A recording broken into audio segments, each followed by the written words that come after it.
Okay, we got 3 questions already to start the show off that we're bringing from TikTok. Welcome to Car Shopping Q&A. My name is Deshone the Auto Advisor. If this is your first time on a live with me, I want you to type the number 1. Welcome to all the first-time people. We do these lives all the time. I see we got Tyler Mom. I see we got Juan Bustos. We got Equus. We're going to get to your question first. We got Lulu just checked in. Shout out to the people checking in on TikTok. And I want you to come in and just focus for a couple minutes. Welcome to the first-time people. Thor Dad, Dorothy, welcome. Everybody who's typing the 1, welcome to the show. My mission is I hold myself accountable to, if you listen to me, my goal is for you to know that you have saved thousands of dollars every car you buy. That is the goal, to know. I don't want you to wonder, because what most people do when they buy a car, they hope they did okay. That's the strategy. They leave the dealership. Hey, you think should we have tried to get them down a little bit more? Nah, I think we did okay. You think we got enough for our trade-in? It's a hope. And 99 times out of 100, they didn't get the good price. They didn't. So what I want you to do, and what you're going to be able to do as you tap into what we're talking about, is guarantee every single car you buy, you pay less than everyone else. And there was no way you could have gotten it for a lower price anywhere around you. If you're in New York, I want you to know there was no dealer in New York, Pennsylvania, Connecticut that I could have bought this car from that would have sold it to me for less. Okay. And we do this so easily because we do this from home and we use the internet to make this happen. So, all right, so we got our first couple questions. I do want you to know this whole live stream is sponsored by my new digital book. It's called Cars from Home, 7 Steps to Saving Time, Money, and Avoiding Dealerships. You can get a copy of this. If you don't want to remember any of what we're about to talk about, you might be like, Sean, 30 minutes from now, you're like, this was great. I don't want to remember any of this. You get the blueprint. It's normally $97, but for 30 minutes, you can get your copy for 75% off. Go into my TikTok bio or my Instagram bio, and you'll get your copy instantly. It'll be in your inbox, 75% off, which is $24, and you'll have everything we're going to talk about and more, because there's strategies that we're just not going to have time to go over today. But if you want the whole blueprint, it's there. On YouTube and Facebook, we have a comment pinned for you guys so you can get your 75% off. Let's get the show on the road, Dolan. So Equus from TikTok asks, how do you deal with those who only want to communicate by phone? Okay, so there's dealers that are not going to come off that. That's why it's important for you to have multiple options. This is so important. The key to overpaying is dealing with 1 or 2 dealers, because what they want you to do is they want you going into the dealers. You lose all your leverage. Leverage is what allows you to get better deals. The more leverage you have, the better deal you can get. Leverage is things like, I don't need a car today. I can buy a car today, but I could also wait until the end of next month. That's leverage. You're not desperate. When you give off desperate vibes, you're losing your leverage. Oh, I need a car today. Oh man, you're one of the only dealers that have this car. I've been looking around for it. These are all things that lose you leverage. You don't even know. This is losing you leverage. So that's why I don't like to talk.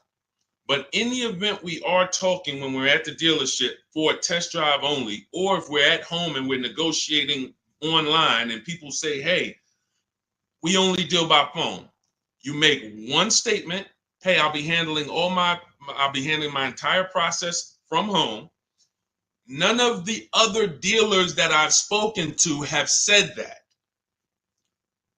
Are you open to dealing online, or should I remove you from my list? Let me say that again. None of the other dealers I'm speaking to have said that.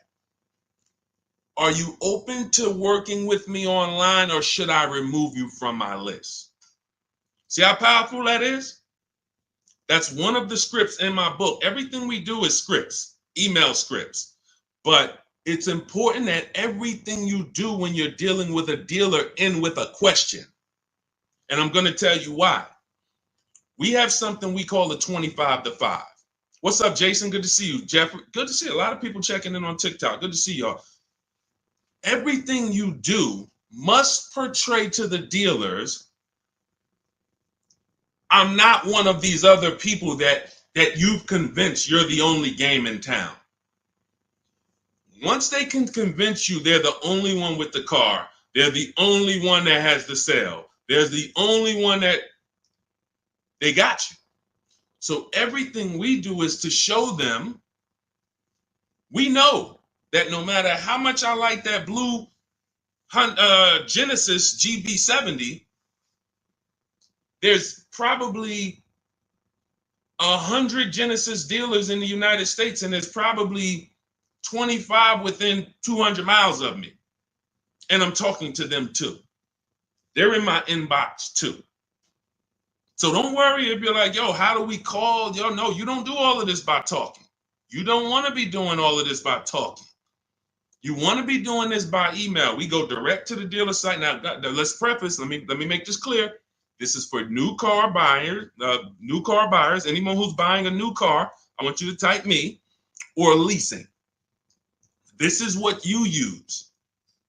This is what you use. It's a different strategy when we're shopping for pre-owned cars, because we're going on marketplaces. I'm about to shop for a pre-owned car for my dad, and I'm going to show you how easy it is. Document the whole process, how easy it is to get a below market deal on what he wants based on shopping on marketplaces. But when we are dealing with dealers and we're leasing or we're getting a new car, we are reaching out to 25 dealers online. We go right on their website, send them what we want. This is what I'm looking for. This is what I'm looking for. This is what I'm looking for. Copy and paste. Now we have 25 dealers that are, start the competition, y'all. Start the competition. This is how you win, because now who's ever been at a dealer and they're like, well, hey, I'm sorry, I don't have the black one that you want. Good to see you, Kim Burnett, checking in. Jamie, good to see you. Who's been at a dealership and you're like, hey, do y'all have a black one that has the big seats inside? That's what I want. Like, you tell them what you want and they're like, we don't have that. We might be able to get it. Who's heard that before? Who's heard that? Type me if you've heard that. Yeah, and then right, Dorothy, she's like, then they have you sitting for hours. Right, they're trying to find this other replacement vehicle. Wait, do you like this one? What about this one? No, I really wanted the black, and my second choice was the gray. You don't have that either. When you're at home and you're communicating by email with 25 dealers, you give yourself the best shot to have your car. Because now you're not shopping out of 2 dealers' inventory, 1 dealer's inventory. You're shopping out of that 25. So the reason why my strategy in my book is called the 25 to 5, because when we connect with 25 dealers online, we know we're going to get 5 to 7 quotes. And that's the goal. I'm going to cast this wide net. I'm going to get 25 quotes. Now I realize, like Equa said, you're going to get the normal things that you should be using to eliminate dealers. Hey, we only deal by phone. Hey, when can you come in? Hey, we don't provide quotes online. Perfect. None of your competition, none of the other dealers I'm speaking with have said this. Should I remove? Are you open to dealing online, or should I remove you from my list? No one wants to be removed from a list. And here's why every script we have that we use, and I probably in my book, I probably have 20 different scripts based on what they're going to say. And the reason why everyone ends with a question is this. These dealerships have managers that every time they come in to look at what we're a lead, put it like this, anyone in sales knows what that term is, lead, we become a lead. Leads cost money. So when that manager comes to the salesperson and says, hey, why haven't you contacted Marco Sanchez? He said he was looking online. He gave you everything you needed. What's going on? Why haven't you contacted this woman, Shanice Johnson? What's happening? I see she asked you if you were willing to deal online. You just stopped communicating. Now they're the blame. That's the whole thing. So once you know how to, in each script with a question, throw it back to them. First thing we're doing when we're talking to all of these dealers online by email is, do you even have a vehicle I want? See, a lot of times you guys go wrong. You're reaching out to the dealership. Hey, can I get a quote on this vehicle? You're going wrong there. And I'm going to tell you why. As someone who I've floored hundreds and hundreds of leads, being in Mercedes, being in General Motors, I was the one looking at that. You're not giving them what they need. So what we need to do right from the start is, before I even ask you for a quote, before I even tell you anything, do you have a car that matches my interests? That's step one. So once we find out, okay, they have a car. See, because what you're going to find when we connect with 25 online, maybe 10 of them don't even have a car. That's great. 15 do. Out of 15, now let's go to the next step. Request my quote. And the next issue, I see, shout out to the sharers. Everyone who's hitting the share button, we appreciate you. Everyone who, I always want to shout out the sharers. People who send this video to people, hey, yo, you got to watch this. This is because we don't play games over here. So shout out to the sharers. We can't do this without you. Hit the arrow, hit the paper plane. It matters. We appreciate you. So what we're not doing now that we need to is give the dealer what they need to give us a quote. That's partially the problem. We don't realize, again, this is not for used cars. This is strictly my new car buying strategy. This is the same strategy that all of these people I show you in the broadcast have used to get these below market prices. When y'all hear these prices and y'all be like, oh, this is not what I'm paying. I got that same car. I didn't get $15,000 off, $8,000 off, $20,000 off. These are the same tactics that they use. It's a competition. You have to give dealers certain things or they can't give you a quote. You got to give them your zip code. They got to factor in the tax. We need to know what kind of vehicles do you have in the household. That's conquest rebates, loyalty rebates. We need to know what you do for a living. See if you qualify for any incentives there. There's certain things, what credit tier should we assume? So when we say, the reason why I created these templates that you'll have, literally, you get your copy of Cars from Home, it's 5-star rated. You'll have all the templates. But like I said, if you're like, Deshone, I'm writing down everything. I'm going to remember all of this. God bless you. God bless you. I'm going to give you the game. For those of you who don't want to remember it, get your copy of Cars from Home in my TikTok bio, my Instagram bio, the YouTube comments, or the Facebook floating link there. And you get it for 75% off for 30 minutes. You won't pay the $97 price, as long as you get there before 30 minutes. So the reason we have these templates set up is because I need you to be able to simply copy and paste and send them out to multiple dealers. You're sending the dealers the same thing. You're not changing. You're sending every dealer the same thing. So now every dealer has the exact same information and they can actually compete. And those who, remember this, there's an 80% that I need you guys to know about. The 80, some of you have heard of the 80-20 rule. 8 out of 10 dealers are overpriced. Doesn't matter how much you negotiate with them. Their lowest price is going to be a lot higher than their competition. When you hear somebody say, hey, Mr. Haywood, we appreciate you, but this is my best price. I can't get the manager to go any lower than that. Who's heard that? Who's heard that? Who's been in a dealer and they just like, listen, you beat me down. This is the best price. I can't get any. You basically still in the car, right? God's anointed. When you heard that, Cheryl, you heard it. Okay, so now, definitely heard that before, right? They're not necessarily lying. What you have to know from this particular point on in your life is that is only your best price. That's not Nissan's best price. People will say, hey, I went to Nissan, man, those cars are high. No, I went to Nissan of Bay Ridge, got a price from them. It was high. One Nissan dealer, these are all independently owned franchises competing. They report at the end of the month who sold the most cars. They get awards for that. Best in class, best in the region. They're competitors. This is the secret to you saving more money than you've ever saved without even trying. Putting the competitors against each other is how you save the money. And once they have somebody who they know is making them compete against their competitors, you're going to pay less than everyone else. It's not even a game. The person in that dealer, if they're at a dealership and they're what we call, I want y'all to remember this, type it if you know, the 80%. Everybody who's getting this point, I want you to type 80% into the chat. That means you're getting it. 80% of dealers, no matter how good of a negotiator you are, they're never going to give you the price that their competition could give you. They're never going to do it. Look, Kimberly got a Maserati not too long ago.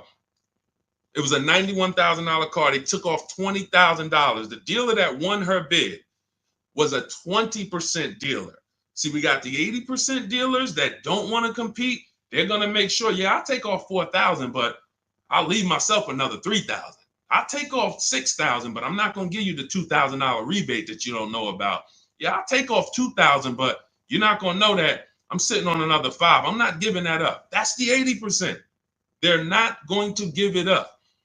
But when you sit at home, you do look like Kimberly did, save 20 grand, like Sean did, got 20 grand off his F-150. Like we just had, my God, the biggest discount any of my people who follow me ever got that was reported to me was this one. Oh my goodness, she saved almost $30,000. I said, you definitely got the record. Now again, it's different for every car. We never know where the bottom is. This is Milligan. She got it. It was a $79,000 vehicle. She got it for $51,000. Now, in that was $20,000. It was a $20,000 plus discount, a $7,500 rebate. She found a dealer. That's the 20%. That's why we cannot go and look for the 20%. We can't walk in and hope, I wonder if I'm in a 20% dealer. You don't know. The only way you know is you sit at home, you make these dealers compete against each other, and then you see the best ones. Wow, you're a whole lot less. You're the 20%. All of them was trying to overcharge me. That's the key. That is the key. All right. Great question, Equus. All right, let's pull up the next one. I know we got a lot more. I just wanted to go deep on that. Feel sorry for you for buying that Maserati. She leased it, so she's enjoying it. You know, you can say whatever you want to say, but you know, people enjoy it. And what we do, quite honestly, is we take the steps to make sure that the vehicles we are looking at have great public data. That's one of the steps. And step 4 of my book is called Shopping, Not Buying. We actually take these steps to check these vehicles and check the data, check the initial quality, check the reliability. So, you know, she's enjoying her Maserati. Trust me, every day she's enjoying it. All right, go ahead, Dolan. Okay, KLK, good to see you. 2023 Camry XSE under 30,000 miles. What's a good price? We only know by competing. Now let's talk used, because this is a used question. Now let me tell you this. This is very important about recent year used car shopping. This is very, very important. Those of you who you're like, Deshaun, I want a used car, but I only want one that's like 1 year old, maybe 2. 2 problems that you need to think of that we need to take seriously. Dealers only get used cars by buying them from auction, buying them after people lease them, or buying them from their customers or who trade them. Those are the only 3 ways dealers get pre-owned cars. What do you think the odds are that they're getting a 1 year or 2 year old pre-owned car? Unless there was a 2-year lease, they're not going to see a lot of them. Unless they bought unless someone bought the car and said, all right, I don't like it, and came and traded it in 2 years, they're not going to get a lot of them.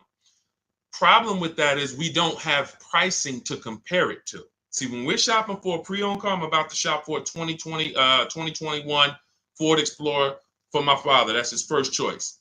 I know I have hundreds of vehicles to compare, assess the market, see what the low side of the market is first. When we go in these marketplaces, we need to see what the low side of the market is, where the high side is, and we're targeting the low side. But when we don't have enough vehicles to do that, this is a dangerous zone. Now, let me tell you what could happen. And then I'll tell you what you should do first to make sure you don't get jammed up like this. When you see a vehicle that is okay, let me go back to this big discount example. So you got a big discount. Milligan saves $27,000 off a new Mercedes, right? You guys can see it if you're on Instagram, if you're on YouTube.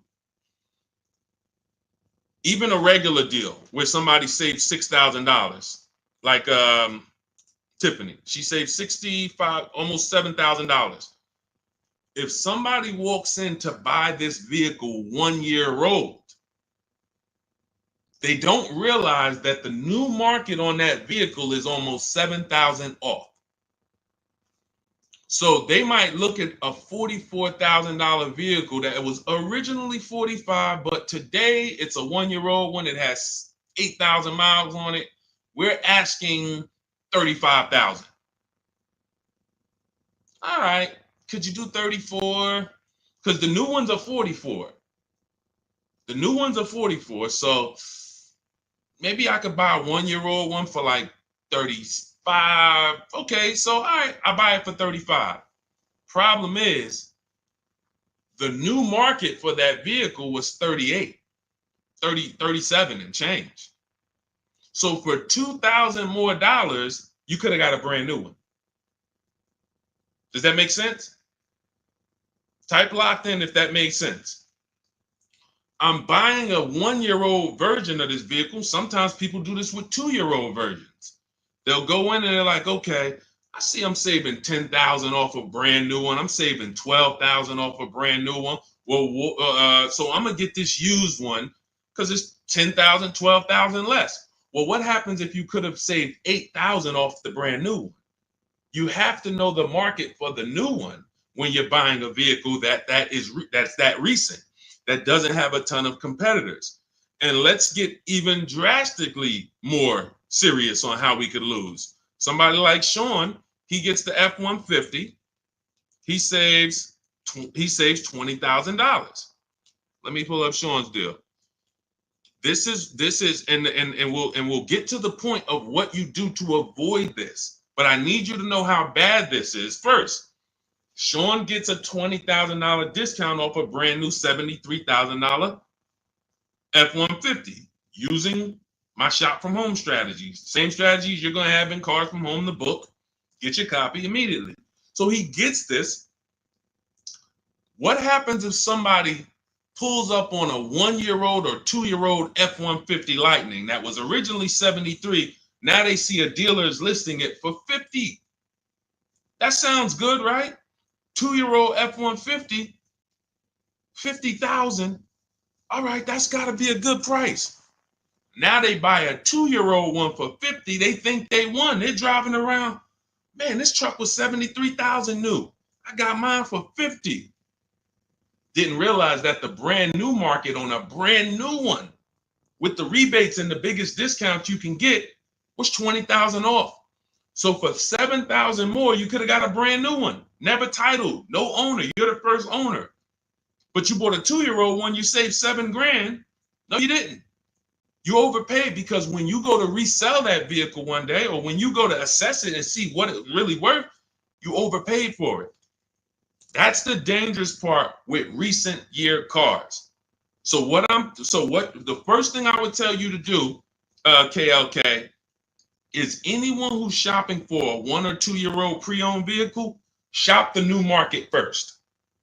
That's going to tell you if there's any incentives, rebates, anything that will affect the pre-owned market. If they're having trouble moving, anytime you see a $15,000 discount, $10,000, $8,000, that means those vehicles new aren't easy to move. We need some factory incentives, which means that moves over to the, if I could save 10 grand off a new one, how much do I want to save off a pre-owned one? You get what I'm saying?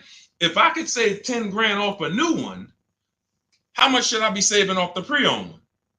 16? How much should I be saving? So this is only for you guys who are shopping recent. If you're going 3 years and 4 years back, you don't have to worry about this because you'll have enough vehicles, enough choices to comparatively shop. But those of you who are shopping 1 or 2 year old, you must shop the new market first. let that be the indicator of how much discount I should be getting off of a 1 or 2 year old. Okay? All of the strategies for shopping new, pre-owned, leases, all in my book, step by step. It's called Cars from Home, 7 Steps of Saving Time, Money, and Avoiding Dealership. We're already 5-star rated. Thank you to everyone who's rated it, reviewed it, wrote about how you used it. We appreciate you helping us get this out. Everyone, you can get your copy for 75% off. For the next 30 minutes, you'll have everything we're talking about in this stream, step by step. It'll be in your inbox in 5 minutes. Okay, just make sure when you get your copy, though, you do screenshot the thank you page. It has the support email on there. Just in case you type your email wrong, you can reach out to my support team. Make sure you get your book. There's also the link to open your book as soon as you buy it. So as soon as you buy it, you'll see, click below to open the book. And it's 75% off as long as you get there before the 30 minutes is up. So TikTok bio, Instagram bio, take the time. You come back to the stream after, go get your book. YouTube, we have a comment for you in the pinned comment. And then Facebook, you'll see a floating link for you guys. Get your 75% off. All right, Dolan, next question. So Carolyn, do you trust Consumer Reports Buying Guide annual car reports? That's a great question. Not necessarily. We don't know who's paying for what. We don't know when it comes to these third-party resources. We like to say in a perfect world, Consumer Reports is taking the issues that people report and they're actually just publishing them. But when I see people that charge for this types of information, it makes me a little leery because that should be public information. But that's okay. They got a business to run. Understandable. But unless it is direct from the all right, let's say 100,000 people buy a Honda Civic today. I mean, this year. Anyone who has an issue, it should be reported. Consumer Reports should know about it. So if you're driving a Honda Civic and you see a strange light come on, you should be able to know that 10,000 other owners reported that same strange light. This is not usually how it works. So what I do, Carolyn, is I have a process. This is in step 4 of my process. We call this shopping, not buying. You are spending way too much time getting your car and not enough time researching your car. Who's known somebody, be honest, who ends up with a car and the thing is in the shop almost every other month? Every time you see them. Type ouch if that was you. If it's you, be like, man, if you've ever had a car and it was like every 3 months, like there's another light on. Now I got to take it to the shop. Now they're saying we need this. Now the electrical system is going. All of this, just if that's you, type ouch. If you know somebody like that, just type me. So these are the steps we take. And I appreciate the people being honest. That's how we unlearn here. Look, I'm the bad news first person, y'all. If y'all don't know that about me by now, if this is your first stream with me, you definitely don't know that. I'm bad news first because I'm not meeting you in a place where you're like, if I ask you what's your shopping strategy, you're not going to give me a shopping strategy. Honestly, as an ex-car salesman, that impresses me. That guarantees you pay less than everyone and avoid problem cars. So I'm always meeting people in a bad place. And I got to tell you how much these mistakes are costing you. Thousands of dollars. And they were avoidable. That's the biggest thing. They were avoidable mistakes. So when we use this step 4, it's called shopping, not buying. We type in the exact year, make, and model into Google, and we want, there's 3 different categories that we're looking at. And Carolyn, this takes us literally 5 to 8 minutes to prevent us from having cars that everyone else knew was a nightmare car, but we didn't. We go in, let's say we're looking at a 2017 Hyundai Sonata. 3 categories you got to keep in mind. Initial quality, that tells us everything we need to know about the car in the first 3 months. What are owners saying about the car in the first 3 months? Reliability. What are owners saying about the car the first 3 years? Longevity. What are the experts that study engines and transmission? What are they saying about the car in the long run? Those are the three categories that you guys burn into your head. If you have my book, you don't need to burn them. Initial quality, reliability, longevity. These are three totally different data points. So we go in, we type in 2017 Hyundai Sonata initial quality. That'll tell us when it was new, what were they saying about it? Were they saying it was an electric problem? Were they saying this car has less than normal quality? Okay, and we just skim Google. That's it. Skim those first couple articles. You don't even need to go to the second page. Do not go to any dealership or brand sponsored site. So if you're looking at a 2017 Hyundai Sonata and you like, don't go to Hyundai of Westmount, see their little blog article they wrote about it. No, you want third party independent people, skim it. Then we type in 2017 Hyundai Sonata reliability. Skim the articles. Any red flags? Any red flags? Then, if you're buying a pre-owned car, those of you who are leasing, you don't need to do this. But if those of you who are buying a new car or buying a pre-owned version, you want to type in 2017 Hyundai Sonata longevity. 8 minutes.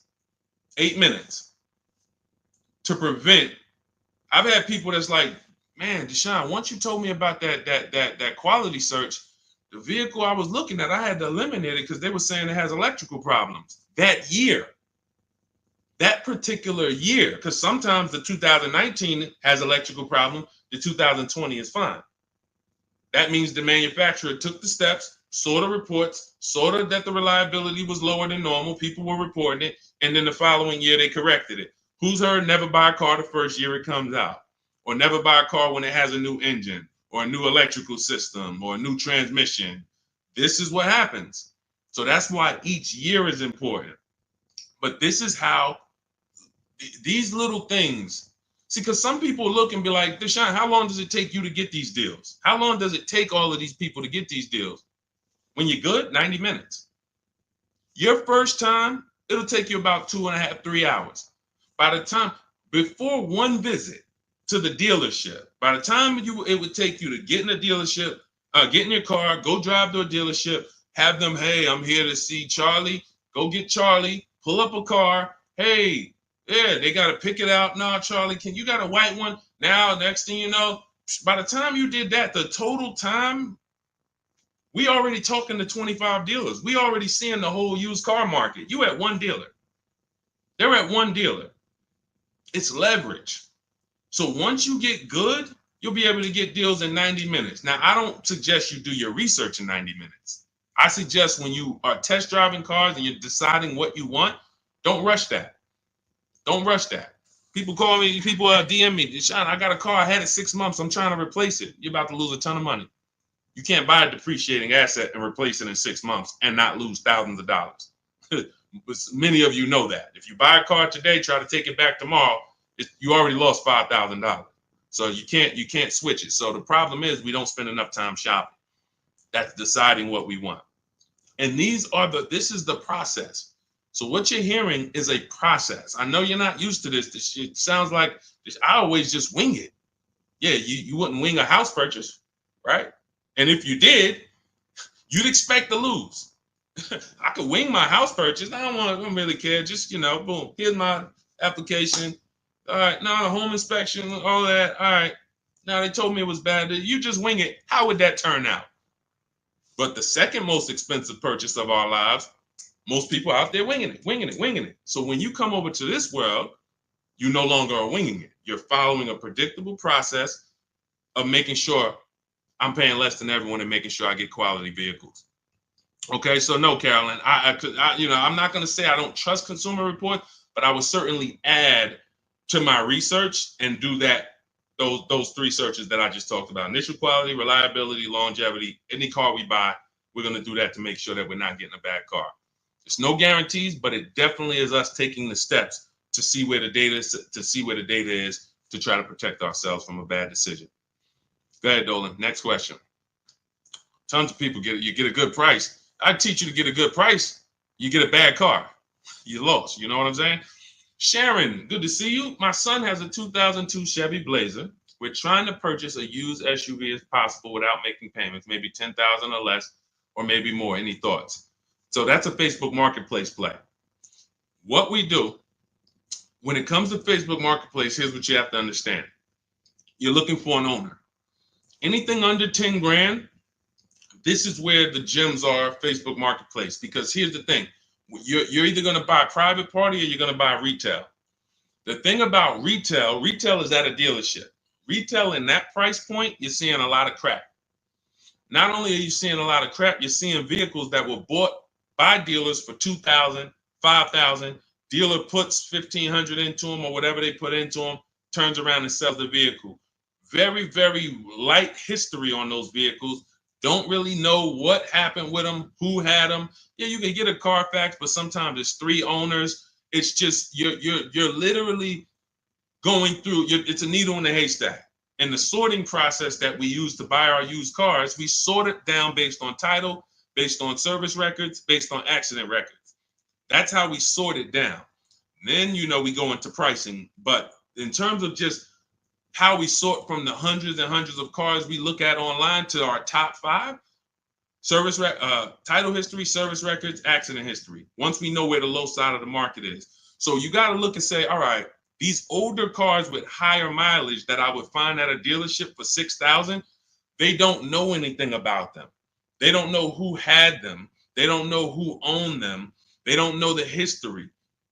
When we go to Facebook Marketplace and we sort for owners, we are now able to find people that know the car. They've had the car for 10 years, 8 years. This is what we want. Now, you're going to have a lot of dealers that put their owners, you got to ask the right questions. Hey, how long have you had the car? When you start hearing, and some of them have certain voices where it's a dealer. Man, I know you're a dealer. Like, we don't buy from them because all they did was go to the auction, pick up a car, and now they're trying to flip it. And that's not a problem if you knew the history of the car. Because you don't know the history of this car with 80,000 miles or 110,000 miles, I'm taking on the risk. Because once you sell it to me, it's my problem. No warranty. Many of these cars you're not getting a warranty with. But when you buy from a grandfather or a grandmother or someone who's had their car for 9 years, 10 years, and the only reason they're selling it is because they got a new car or they needed a bigger car and they can tell you everything about that car. Yeah. This is right here. I was coming out the garage and I kind of nicked the mailbox. That's where I got that scratch from. That's what you want. That's priceless. You make a deal with those people. You pay you pay your local mechanic to come with you. Once you find that vehicle, you pay him $100. Can you come and take a look at this vehicle with me? Give me your opinion on it. This is like a home inspection. We don't mind paying $500 or $600 or $800 for a home inspection. Why? Because it protects us. It protects us from bad decisions, which lose us more money. So when we pay a company like yourmechanic.com, or if we have a local mechanic, some of you know I preach, you must have a local mechanic. You actually pay them, come here, take a look. Now you got out of Dodge $5,000, $7,000. You got a car that you know you could drive for the next 3-4 years. You know the history of it. It was taken care of. You looked at the Carfax. You validated that everything the owner told you was official. This is priceless. That's how I would be shopping if I had less than $10,000 to spend. That's what I would be shopping for all day long. Private party owner. All right. So, yeah. Let's go, Dorothy. Good to see you. No. You're not getting anything good for under 10,000. You're not getting anything good for under 10,000. See, some people will put their projections on you. Hang on 1 second. 1 second. Some people will put their projections on you. And we don't do that.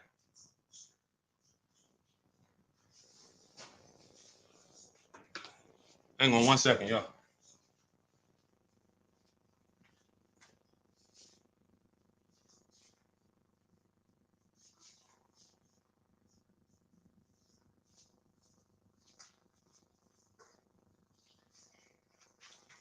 All right, perfect. Yeah, so listen, it's very important that when y'all step over to this world, You don't listen to anyone else who cannot shop. It is extremely important. We are in our own bubble over here. Those of you, look, if you're on YouTube, just the fact we can post deals. You see people posting their numbers. Everyone posts their cars. These are people in my private group. Anyone who wants to know about my private group, you could go with shopwithdeshone.com. It's in my bio. Because I teach people how to learn no matter how they want to learn. Some people want to learn directly working with me. Some people want to learn by getting the blueprint. I don't care how you get it, but get it. Here's the point. You notice everyone here that I'm showing post their deals. They post the numbers. No one that you know posts their numbers when they buy a car. All they do is post the car, because the car they like. The numbers they don't really love. They're not confident in them. So when you hear people that project their beliefs, there's no deals out here. What's going to happen is that's going to be like a bubble for you. That's going to, because there's no deals for you. You don't know how to get great lease deals. You don't know how to get deals that are, you see those commercials? The leases are so expensive. You don't know how to not pay those prices. No one that we lease, look, Ansley got a $58,000 car, $554 a month, no down payment. 99% of the people we shop with get leases, no down payment. They don't even put a down payment down. Same thing with purchases. Everything in my book is teaching you how to shop with no down payment, because that has nothing to do with the deal you get.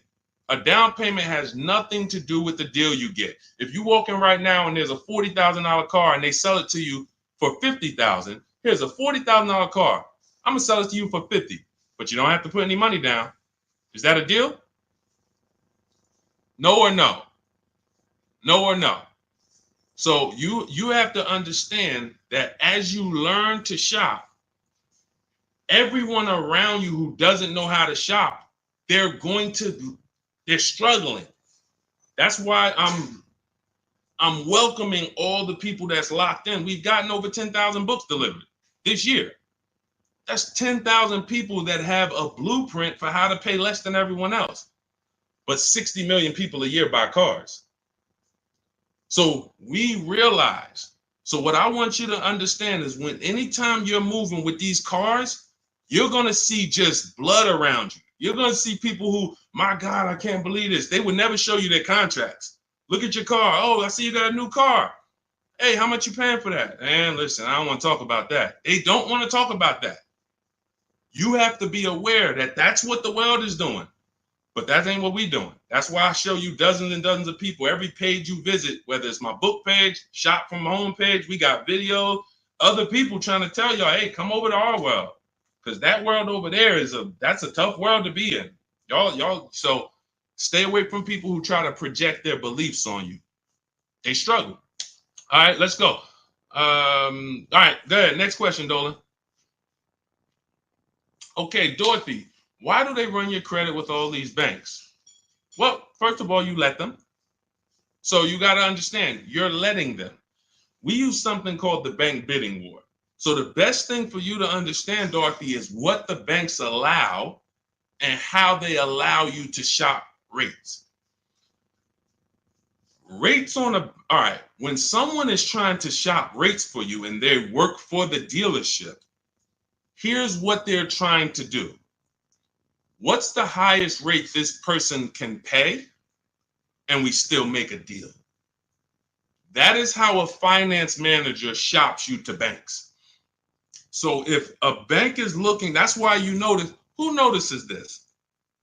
If you ever are talking to a car dealership and they give you a quote, which is why we never get quotes in dealerships ever under any circumstances, when they give you a quote, when you ask them, well, what's the rate you're using for that? What do they say? They start backpedaling. Oh, well, we don't really know, we're assuming like, maybe 6.9, you know what I'm saying? It's not like, okay, no, we're using 7.9 for the quote. Why are they doing that? It's something called padding the deal. All right, we're about to do some more unlearning. All right, If you're unlearning, type UR. The letter U, letter R for unlearn, relearn. See, we gotta dump what we've learned about car shopping in order to receive this. Okay? All right, I see you. So now, the biggest thing, one of the biggest things, they're all big, but you have to learn is there's 3 different parts of the car buying transaction. Who you buy your car from, who you get your loan from, who you sell your old car to. Now, be honest, if you've ever, and could everybody hit the share button? I know everybody's not going to hit the share button, but could the sharers hit the share button? Because there's certain people that come in and they like all the good information, they always share. I need y'all. I'm talking to you. Can you find the share button on any platform you're at and share this? Shout out to the sharers. Always appreciate you. So there's 3 transactions. If you've ever given a dealer a sale, bought a car from them, and you gave them your loan, and you traded in your car to them, say, type me if you've done that. You bought a car from a dealer, gotten the loan from the dealer, traded your vehicle into the dealer. Who's done that? Type me. All right, Boz. Thank you. Thank you, Boz, for being honest. All right. Thank you, Craig. Thank you for being honest. You gave them 3 transactions. So how do I know we gave them 3 transactions? How are you going to know? Because there's companies that want to compete for your loan. They don't sell cars. We didn't give them a chance. There's banks and credit unions that want to compete with with different banks. The dealerships might have 10 banks, 12 banks, 8 banks, depending on the size. But there's banks and credit unions outside of there that's like, hey, we love to get a shot. You're buying a car. Hey, can we be in the runnings for your loan? We don't sell cars. We sell money because there's big money in the money business. So now we didn't give them a chance. So that means the person who was trying to sell me the loan, we let them make the decision for us. We didn't shop on the open market.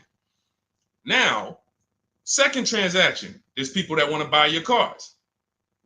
There's companies, I list 6 of them in my book: CarMax, Driveway, Carvana, Kelly's Blue Book Instant Cash Offer connects you with a local dealership to get a bid. AutoNation connects you with a local dealership to get a bid.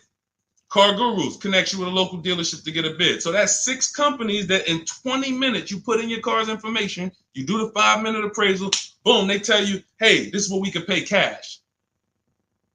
They don't care if you buy something. They're not trying to sell you anything. They want to buy your vehicle.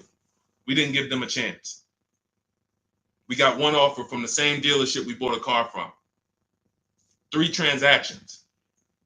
So part of maximizing all the money we save is being able to bid out each one of the transactions. I'm going to say that again. Part of making sure you get all the money due to you in a car transaction is I'm bidding out each part of these transactions. Type, like, I don't know. Type $signs if you understand that how powerful this principle is. Type $signs if you understand that the bidding out of each transaction is how we guarantee we save the money. See, what the dealers want, what the car salespeople want, who they want to play with all of that money. Give me all the money. Craig, come on in. All right, listen, you want to buy this car? All right, let's take a look. Listen, don't worry about the numbers. We're going to work the numbers out. Now, you got to trade in too? You got to trade in too? Yeah, all right, I see the trade in. Don't worry. Listen, one thing about us, we never lost a deal over price. Who's heard that? This is all. People say, oh, this guy couldn't sell cars. That's why he teaches now. How hard is it to sell cars? Like when you move and you're like, giving them that, here's what the dealer has. Here's what the dealer. All right, I got about $5,000 of wiggle room in this car. Then I got a $2,000 rebate. All right, then I could go with the rate. I could play with the rate Now, salesman's not going to play with the rate because they don't touch the finance manager's money. But when I was in Ray Katina, we were our own finance managers. 2 Mercedes dealers I worked at. We ran our own numbers at Morristown, but we did not control of Ray Katina. We were the finance manager too. So we sold the car, we did all the paperwork, application into the bank, went over the products, extended warranties, one person. So that's why a lot of these car salesmen can't understand what I teach, because they haven't been a manager. They've never been a finance manager. They don't even understand. But this is what that. So there's money there. There's cushion there. There's probably $2,000-3,000 of wiggle room in the rate. Then we got more money in the trade. Okay, well, I know the trade. The used car manager says, all right, that car is worth no more than 18. All right, well, I'm gonna go start them at 16. So now we got $2,000 of wiggle room over here in your old car. Now we got $7,000 of discount in the new car. Now I got a little more room in the rate I could play with. Matter of fact, I'm gonna start them so high on the rate that I'm gonna have me another $2,500 that I could play with here. So I'm really dealing with like $11,000 that I can move around. If you get this, say, well, I see the dollar sign. I see the dollar signs. Like, people getting this. That's why, see, there's several things that car dealers don't want you to do. The biggest thing is keep doing what you've been doing. The biggest thing that car dealers want you to keep doing is just do what you've been doing. Don't change nothing. Don't change nothing. Negotiate a little harder. You feel a little better. That's what they want. The last thing they want you to do is separate your transactions, bid them out online in minutes. I'll know what my trade is worth. I gotta do that for my mother's lease coming due. I'll be doing that, recording these videos because we document this. I document this for my people in Cars from Home Done With You. They see me shop. They're shopping with me, because I need cars too. That's the beautiful thing about what I do. I need cars, so it's like every time I buy a car, I just document it. People who follow me, people who work with me personally, just follow the same steps, get the same result. It's not rocket science. But I'll know in 20 minutes if she has any equity in her lease. Last lease, when prices were up, we sold her car. She made $10,200. Now, everyone was making money if you were selling a car. I was telling people in 2021, 22, cash out. You're never going to see this again. I don't care what car you got. Sell it, cash out, put $7 grand, $10 grand, $12 grand in your pocket. People were getting out of negative equity deals because every car was worth $10,000 to $12,000 more than the normal price. Now the thing's back to normal. But we check for equity. This stuff takes minutes. This stuff doesn't take hours to do. We're on computers. We can visit this website, type this in. Oh, thanks. Got my equity. That's what dealers don't want you doing. Separating your transactions, bidding them out online, letting multiple people compete for your business. They can't stop it. There's nothing they could do. That is literally the car salesman's kryptonite. I used to do a masterclass, and I would talk about the 2 fears of every car salesman. And I don't care, the best car salesman in the world. I mean, I've sat next to people who make, there's some of the best in the world. Some of the people I've sat down with at Ray Katina, when I worked there, was Yankee Stadium. Guys making $300,000 a year, $350,000, the consummate professionals. Kryptonite was customer won't come into the dealership. Customer makes us shop competitors, makes us compete against competitors. That's all my book teaches you to do. Not going to the dealership unless you're test driving, make them compete. Exploits the 2 fears of every car salesman for your benefit. That's it. So all of this is in my book. 7, it's called Cars from Home, 7 Steps to Saving Time, Money, and Avoiding Dealerships. That is literally the name. Cars from Home, 7 Steps to Saving Time, Money, and Avoiding Dealerships. And you can get your copy for 75% off. You won't pay the normal $97 price. It's in my TikTok bio. But you only got 30 minutes. If you visited that site and the timer's down, if it's 2 minutes, once it goes to 0, it's $97. And it's still worth every penny. Go read those reviews on Goodreads. You won't read those reviews and not be like, oh yeah, this book is definitely worth $97. Go hear from your peers. You heard from me. You know, we'll be on here for another couple minutes. I want to answer a couple more questions for sure. But go hear from your peers. Go hear from the people who was like you on a live, met me on a live. Go hear from them. We got them everywhere. We post them everywhere. All right. But yeah, on YouTube, we have a comment pinned for you. If you're on YouTube, you can get your 75% off in the pinned comment. And Facebook, we have a link floating for you guys to get your 75% off. All right. Make sure as soon as you get your book, you screenshot the thank you page. It has the support team's email on there, just in case you type your email wrong. You're doing fast, trying to get back to the broadcast, and then you type your email wrong. Make sure you have the support team's email so they can get you your book. All right. Go ahead, Dolan. Pull the next question in.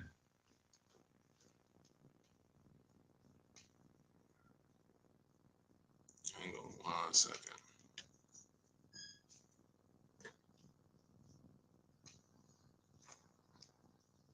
All right. Can we pay you to do all of this for it? No, I'm going to tell you why. One, you wouldn't be able to afford it. It would only be for the wealthy, because a person who's buying a car who appreciates their time is going to pay me and my team $700 to $1,000 to make sure they get a below market deal and show them what the whole market was and shop all of these dealers for them. But they don't realize they're paying for a process that takes us 90 minutes. So when you say, can you pay someone to do it? Unless they're giving you a market report. This is why brokers are ripping you guys off, because anyone who what they're doing is they're basing it off of your fear and your dread, and they're saying, well, just trust me. So you're still giving someone else the same way I just said. You're giving all the car dealers those 3 transactions. You're just giving them to a broker. Get me my loan. Get me this. Don't mark it up. No, unless they're bringing you a market report saying, hey, yeah, we shopped 25 dealers for you. Here was their offers. These dealers didn't have a car. Hey, we shopped the entire used car market for you. Here's the low side of the market. Here's the high. Here's the top 5 that we narrowed it down to. They're doing you a disservice. Here's the offers we got for your old car directly from the people who are going to buy it. All right, pay me my money, and then here, go pick up your car, go sell your car here. What we do takes 90 minutes. Now, I could do it in 90 minutes. As I said in the beginning, you going through the book, it's going to take you 2.5 hours, 3 hours. It's not going to take you more time than you would spend in one dealership. But that's the biggest thing. That's the biggest thing. If this was a 10-hour process, 12 hours, yeah, maybe we charge and we create a team to do this for people. Oh, no, you're going to pay me and we're going to make $200, $300 an hour for our expertise, because you're going to pay us $700 to $1,000 and we're going to get a deal done for you in 90 minutes. So we're really making like $500 an hour, which is fine. But I'd rather teach people to fish than fish for them. Like, this isn't, we're not building rocket ships here. We're going on websites and we're copying and pasting. Believe in yourself. Go ahead, Dolan. Let me make sure I get this. Okay, Cheryl, do you get the upgraded version in the same link that you bought the book before? No, you get the okay, so if you bought Cars from Home, anytime I update the book, I update the master file. I'm glad you asked this question, Cheryl, because I didn't even mention this. This is just more value that I give to the people that take action. I've updated that book probably, originally it was called Car Shopping for People That Hate Car Shopping. So some of you have that version. And then I updated it, created Cars from Home. What I did is I went into the master file, replaced it with the new version, and everyone who went and opened that book, they were like, oh, wow, the name has changed. Oh, wow, this content has changed. Oh, wow. This is what we do. This is why I saw somebody in the comments says, is there any way to get a physical book? A physical book, you would have to pay every single time a website changes. Vroom went out of business.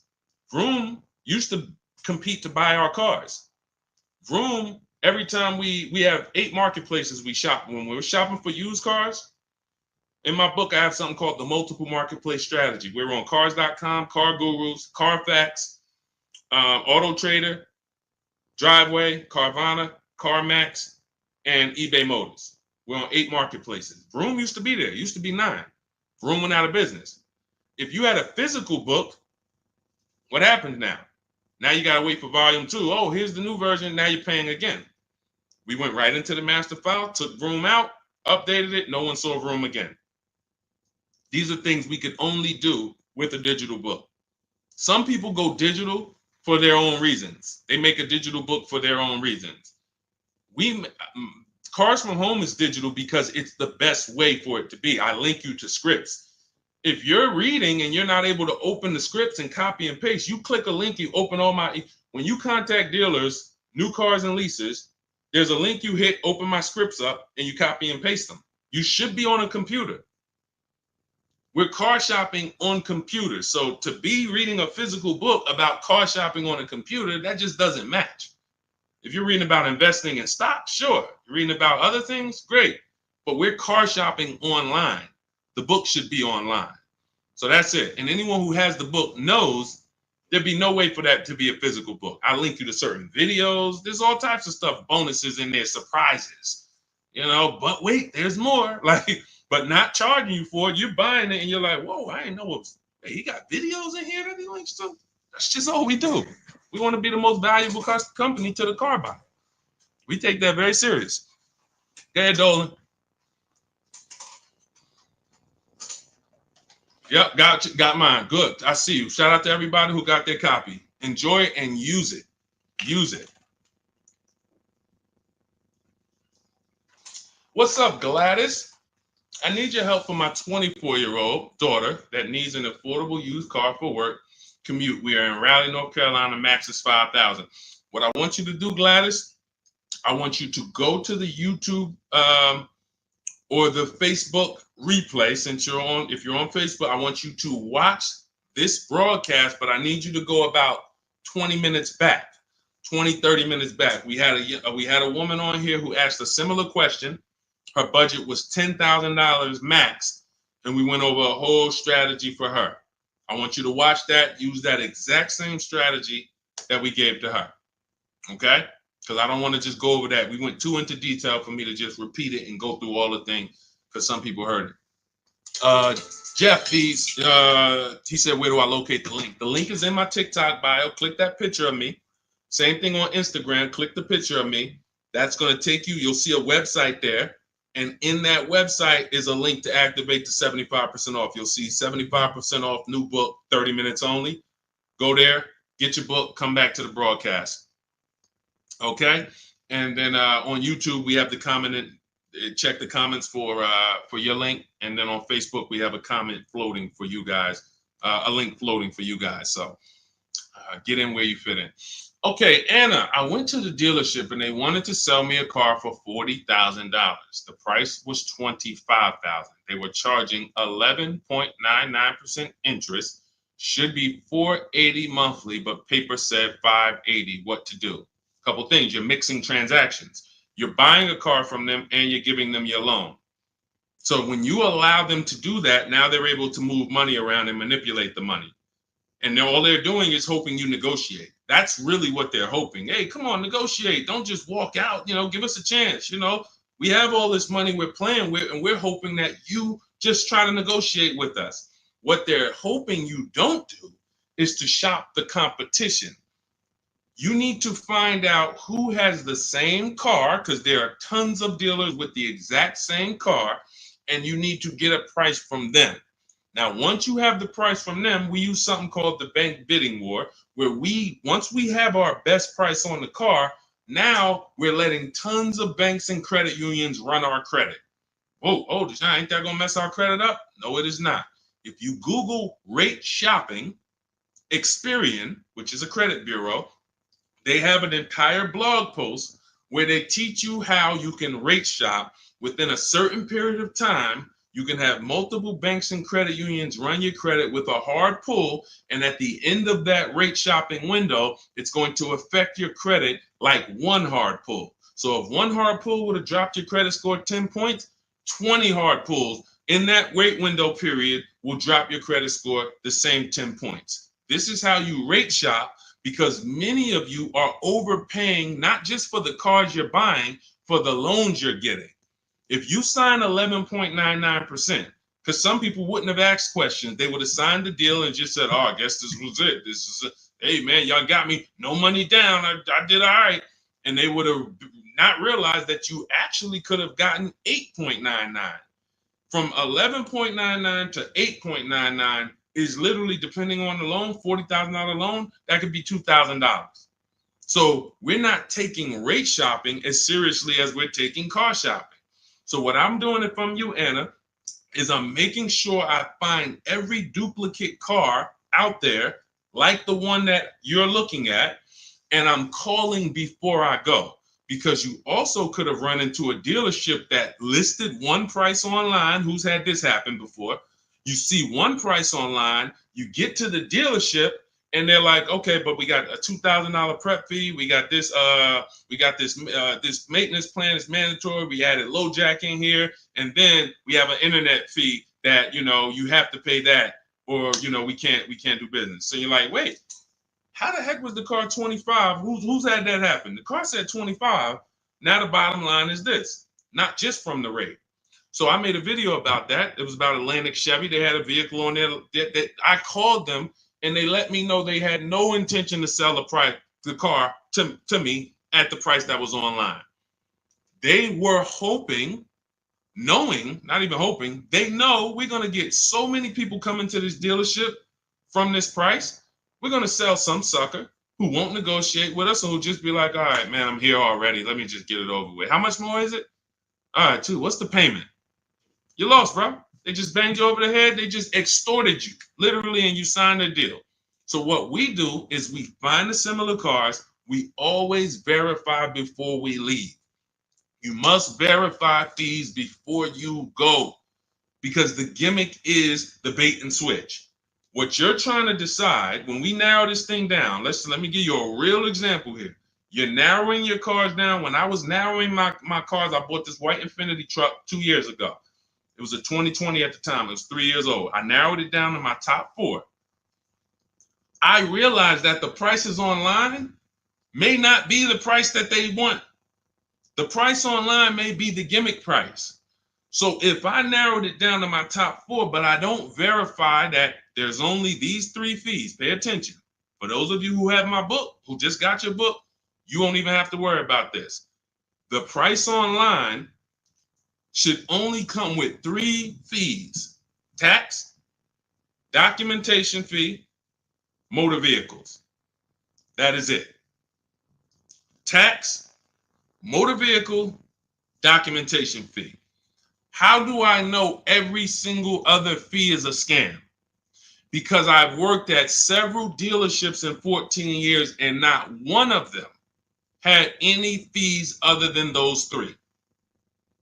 So when we hear prep fee, internet fee, marketing fee, dealer this fee, motor vehicle fee is your license plate, your title, and your registration. Somebody said, what's motor vehicle fee? DMV fees. Yep, DMV, exactly. That's it. So anyone who's an honest dealer, when you call them and say, hey, I see the price online here, I just want to verify, what fees do you charge other than what I'm seeing here? Hey, tax, title, and documentation. Perfect. You're still in the running. Once they tell you, oh, well, we got to, if you read the fine print, you see we charge everyone $1,800, but what we do is we add a warranty in-house. Okay, no problem. That's okay. Let me make a note of that, because that doesn't eliminate them. I'm going to tell you why that doesn't eliminate them. You might be the lowest price and you have a $1,000 bogus fee. It's bogus. But we do something that no one else does. All the things we're talking about, no one else does. Some of you like, Deshone, what are you talking about? No one's doing this, what we even talking. But when I started looking at how people buy used cars, I said there's one important thing that no one is doing. Type a letter U if you bought a used car in the past. I'm going to tell you guys we're getting ready to drop a bombshell, right? And some of you who have the book, you already know this. We're getting ready to drop something real big on this. See, if you've ever bought a used car, okay, I see you, Boz. I see you, Ian. Anyone who's ever bought a used car, see, the reason why I have to have you volunteer your information, because you're the one who's like, Deshone, I know you're about to tell me that I lost some money and I'm willing to take it because we ain't going to do it no more. So I appreciate you. You guys are the action takers. Not that everyone who doesn't comment is an action taker, but we got a good amount of people who just, you're the action takers. So like, you're the ones who like, I'm willing to hear the bad news because I need to get better. So I said, okay, how do we guarantee we're getting a good price on a used car if we don't know what it was when it was brand new? Let me give you a real example of this. We're going back to our scenario. We narrowed this down. I narrowed my Infinity trucks down to my top 4 choices. All of them were in a similar price range. I said, okay, we narrowed it down. We talked about that earlier. We narrowed it down based on title history, service records, accident records, and then we're shopping on the low side of the market. So now I'm looking at the low side. All of these vehicles are around between 30 and 32,000. Like, okay. I found out how to get the MSRP of the vehicle, which is the brand new price. The brand new MSRP is that sticker that comes from the day it's built. Why is that sticker so important? 2 big reasons. One, it's going to tell us what's in the vehicle. It'd be nice to know this vehicle has the cold weather package, right? Wouldn't it be nice to know this vehicle has a panoramic sunroof? Wouldn't it be nice to know this vehicle has, lane keeping assist and, cross rear traffic alerts? Can't see those things always, right? So it's nice to know, okay, wow, that vehicle has some features I didn't even see. Cool. Oh, it has a 19-inch rim. Doesn't have the 18-inch standard rim. Wow, couldn't really see that from the pictures. Second big reason we need to know this is because I need to know how much discount you're giving me from the new price. This is so big. When you're shopping online on these marketplaces, they're using an algorithm to tell you if it's a good deal or not. They're taking all the prices listed and they're saying, okay, this is good deal, this is fair deal, this is great deal. They're not basing it off of what we call, in my book, you'll see this, the true value discount. So when I pulled the new prices of these vehicles, those Infinity trucks, I saw one of them was 46,000 brand new. One of them was 48,000 brand new. One of them was 52,000 brand new. And the one that I ended up getting was 54,000 brand new. Had all these features, special edition, everything. Couldn't see it from the pictures. Had tons of equipment. Now, notice how that changes everything. I'm looking at a car that's 30,000, 30,005, 31,000, 31,008. They all look like close. You see how we just separated them real quick? Like all of this. And see, what happens is when you're not getting the true value discount, which is based on the new price, how much discount? You're picking the wrong vehicles. You're picking a vehicle, oh, well, he's 1,000 less, so let's go with him. But what if his vehicle is 6,000 less equipment? Type $signs if you got that. There's nothing more. 2 big things when we're buying used cars. Quality vehicle. We went over that in the stream. Reliability check, initial quality check, longevity check. Service record, narrow it down. Title history, service records, accident history. Okay, that's quality. That's how we make sure we don't get a good car at a good price, but a bad car. So quality checks, we must do those. They take minutes. It's easy to do, 8-9 minutes. Boom, all right, my quality checks are done. My narrowing it down check. We don't buy a car that doesn't have service records. Tons of service records. This is how we eliminate stuff. How do we eliminate? How do we start with 80 cars on the marketplace and narrow it down to a top 5? Easy, because we're looking. Okay, can't get a Carfax here. Okay, boom. Oh, no service records here. Oh, there's a big gap. No oil changes for 30,000 miles. All right, they're out of it. Then we're narrowing it down, but that's quality. When we get to price on used cars, we are verifying it. We have to assess the market, look at the low side, narrowing it down to our top 5 on the low side of the price range. And then once we look at the prices, we need to get the new price. Verify there's no bogus fees. But sometimes even with the, give you an example, the truck I bought, the one I bought, it was $54,000 brand new. This is how important this is to understand that even that dealer could have said, hey, well, we got $1,000 prep fee. No other dealer had it. But when I take the brand new price of it, when I divide, and I have a calculator in my book that does this for you. You literally type in the asking price, 31.8, divide that into the new price, which was 54.5. We can see we're paying 58% of what the new car price was.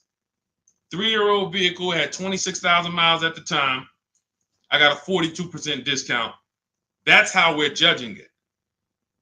That's how we're judging it. See, because all the other Infiniti trucks, if I'd have took the one that was 30, let's say I took the one that was 46,000 brand new, divided that into 50, into their asking price, let's say it was 30. Okay, wait, hold on. 52,000, no, asking price divided into MSRP, which is 46, 65. That's only a 35% discount. That's only a 35% discount. See, this is the true value discount. This is something that's proprietary to Car From Home. We created this stuff. We didn't go and learn this. I didn't learn this from people. We brought this to the market. No one does these things.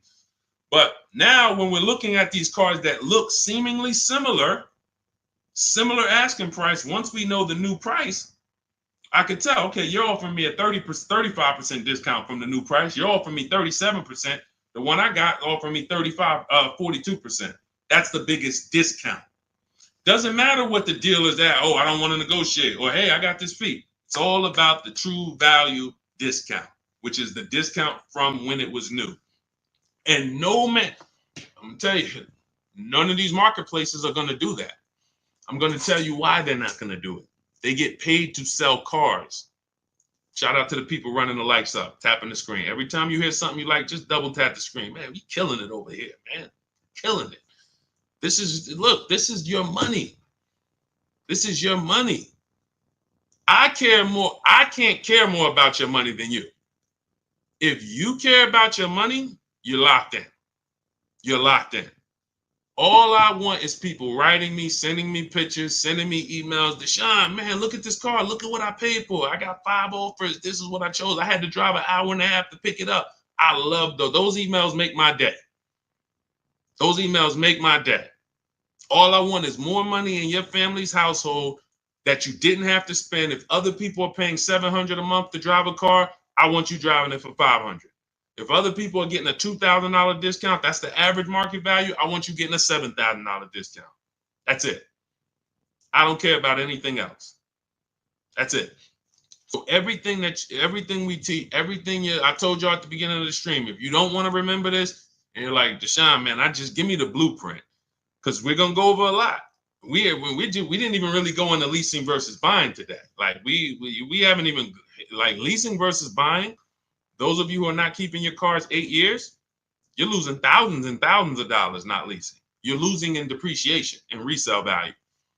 And, we have to take an entire segment and go over you were taught that. That wasn't a decision you made. Or you chose a bad lease. You knew you drove 15,000 miles a year, but you got 10,000. I've had people say that.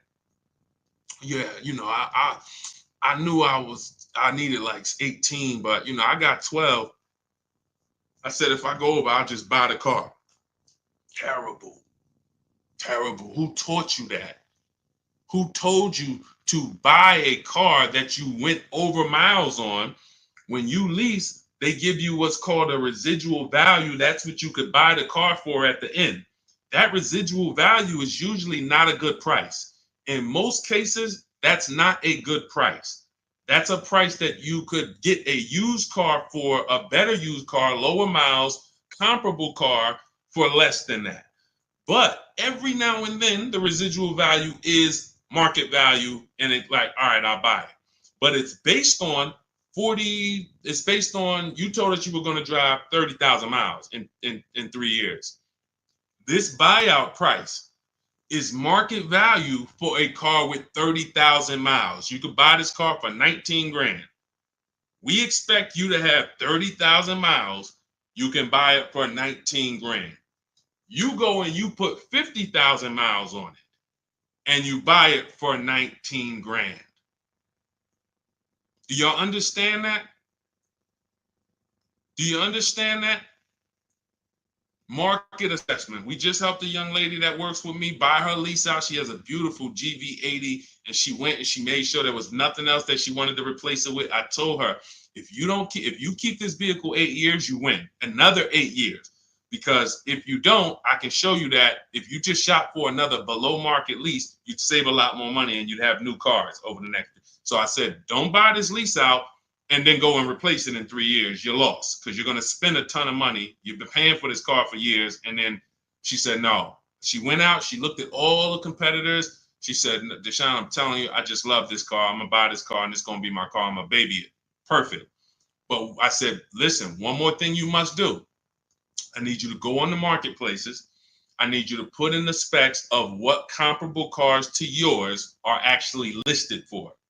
We can't see what they're selling for because it's not like houses. We don't have comps. But I need you to see what they're listed for because you cannot overpay for your own lease. She did it. She came back.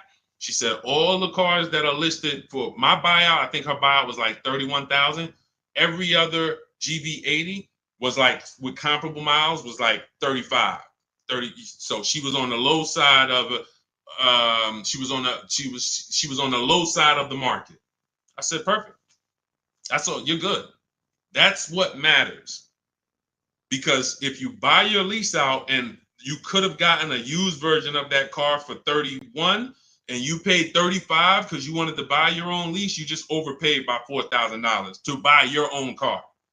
And you're not going to feel it now. Well, you'll feel it higher payment. But then when you go to replace that car and say, wait, how y'all only giving me 12,000? Well, because it wasn't worth 35. You overpaid for it.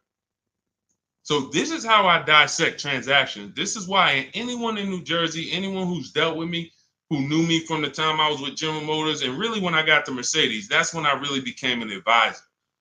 Any of my clients would tell you I've been this way. I control the car transaction for my clients. It's a financial conversation. Now, many of my clients did work on Wall Street. They helped me to understand a lot of things. So I had a lot of Wall Street people, and I would ask them questions. Listen, why are you not paying cash for this? And you could, though. Well, I use the bank's money for free. Y'all got 0% financing. Y'all got 0.99. I'm like, okay, it's measuring risk here. And so there were questions that I asked. How'd you end up upside down in this car? You've had it for 5 years already. Well, I leased it, then I bought it. Oh, so you leased it for 3 years, then you took out a loan for another 6 years. You've had the car 5 years, you still have negative equity. Let me start telling people not to buy their leases because this is what happens to them. So all of this is like, it's my unique experience that God brought me through that allowed me to shape how I teach and put this book together that has become a hit, that has helped hundreds and hundreds of people get to below market deals that I know of. We've delivered over 1,000, over 10,000 books now. So it's just, people, just use it. That's all I say. So get your copy for 75% off in my TikTok bio, in my Instagram bio. You won't pay the normal $97 price as long as you get there before the 30-minute timer hits 0. Click the picture of me, Instagram and TikTok. You'll see a website there. And then on YouTube and on Facebook, you guys have a comment check the comment section for your link for 75% off. But just get it. All I want to do is see people win. Our miles in the value calculator. We always shop our leases with 12,000 miles per year. Always 12,000 miles per year, because that's how we base it. Everything we do when we're judging a lease deal, Armchair, we're judging it based on the 1% rule, which is older than, I don't know when it was invented, but it was certainly around when I got into the car business. So The 1% lease rule was for super savvy people. Lease people who just like, if you can get a lease payment, no money down, that's 1% of the MSRP or less, you stole the car. Now, some people might say, oh, Deshone, that sounds pretty crazy. Well, we do this all day long. Ansley, $554 a month, vehicles $58,000. You divide the monthly payment into the MSRP, and you can see. Zafrina, $579 a month, MSRP was $65,950. That's a 0.88% lease. No money down. You cannot buy your way to a 1% lease. You can't say I used to get people that would DM me, yeah, Deshone, you know, I'm at like 1.1 and all I put down was my taxes. No, you're not. You're not at 1.1. No money down. Your first month's payment only. My first month's lease payment is all we're factoring in when we're getting these offers. First month's lease payment divided into the MSRP, 12,000 miles per year. Shopping my best offers. That's how you judge a 1% lease deal. Teddy, $73,000 BMW, $856 a month. That's a 1.16% lease deal. So all of these are, let's see. Okay, that's a Honda.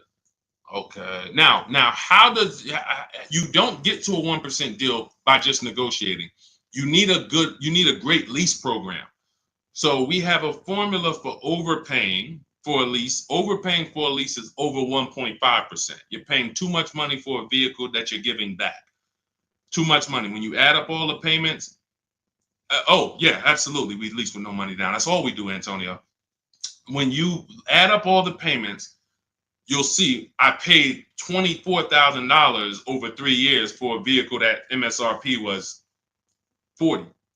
I paid like 65% of the vehicle in 3 years. You overpaid for the lease.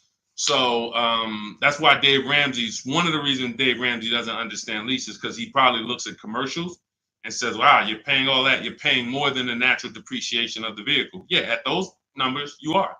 That's why we don't judge those deals. So yeah, we're doing everything we're shopping off of is based on the 1% rule. Which is a steal. Anything under 1%, you stole the vehicle. Like great value, but you need a great lease program to get there and big discounts. So we're going to using our process, using what you'll learn in the book, using what you learned in this stream, you can get multiple offers and get big discounts. But if they don't have a lease program that has a good residual, a good money factor, rebates, then you're going to fall somewhere in between 1.2, 1.5. The closer to 1.5 after you get all your offers, you must get 5 offers. You can't walk into an 80% dealer and they give you a 1.5% lease and you're like, well, I guess this is the best. No, once we get 5 offers, we can see, okay, clearly this best offer is 1.4. But we have other higher offers, 1.6, 1.7. So when you get your offers the right way, it's going to shock you how these dealers been ripping you off, because you're going to see these same dealers you've been buying from, their offers are going to be $100 more a month than these other offers, $200 more a month, $300 more per month. That's okay. 80%, let the 80% be who they are. Don't try to change them. Focus on the 20%. But now, if your best offers is 1.4, then that means the lease program is not that aggressive. It's decent. It's decent. Because anything under 1.5, good value. No money down. But when you're talking about 1.1, 0.88, these are vehicles that have big rebates, great residual values, lots of support from the manufacturer to move these vehicles, and you're getting a big discount from whoever the winning dealer was, the 20% dealer. That's the big difference. So that's how we judge leases. That's how we judge leases. But we shop with 12, and then let's say we drive 18,000 miles or 25,000 miles. We always shop our offers with 12, and then once we identify the winning dealer, that's who we adjust. We say, hey, okay, can you show me what it would be for 25,000 miles per year instead of the 12? 18,000 instead of the 12. That's what Jen did. Because some people are losing pennies. They're losing pennies. They're losing dollars to try to save pennies. Jen, she drove 18,000 miles per year. She shopped a Honda CRV hybrid, very hot vehicle. This vehicle's been very hot since the pandemic. $39,000 vehicle. She shopped her best offer. She got $512 a month, no money down, which was a 1.3% lease.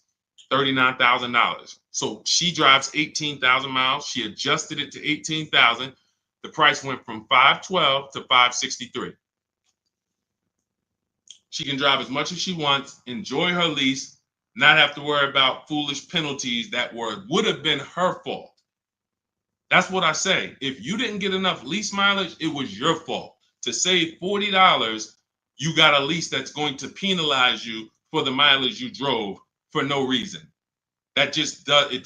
These are very bad decisions when people get leases, getting less miles than they actually need. So literally, she went from 512, 18,000 miles up to 563. She's driving, and it's just, this is how you want to structure your leases so that you enjoy your leases. And we have people who lease 25,000 miles a year. There's leases that go up to 30,000 miles per year. The key is, if you're not keeping your cars 8 years, you should be leasing. It's not even a question. These pennies, people are paying cents on the dollar to drive new cars. A $500 payment on a used car, that's a $25,000 car.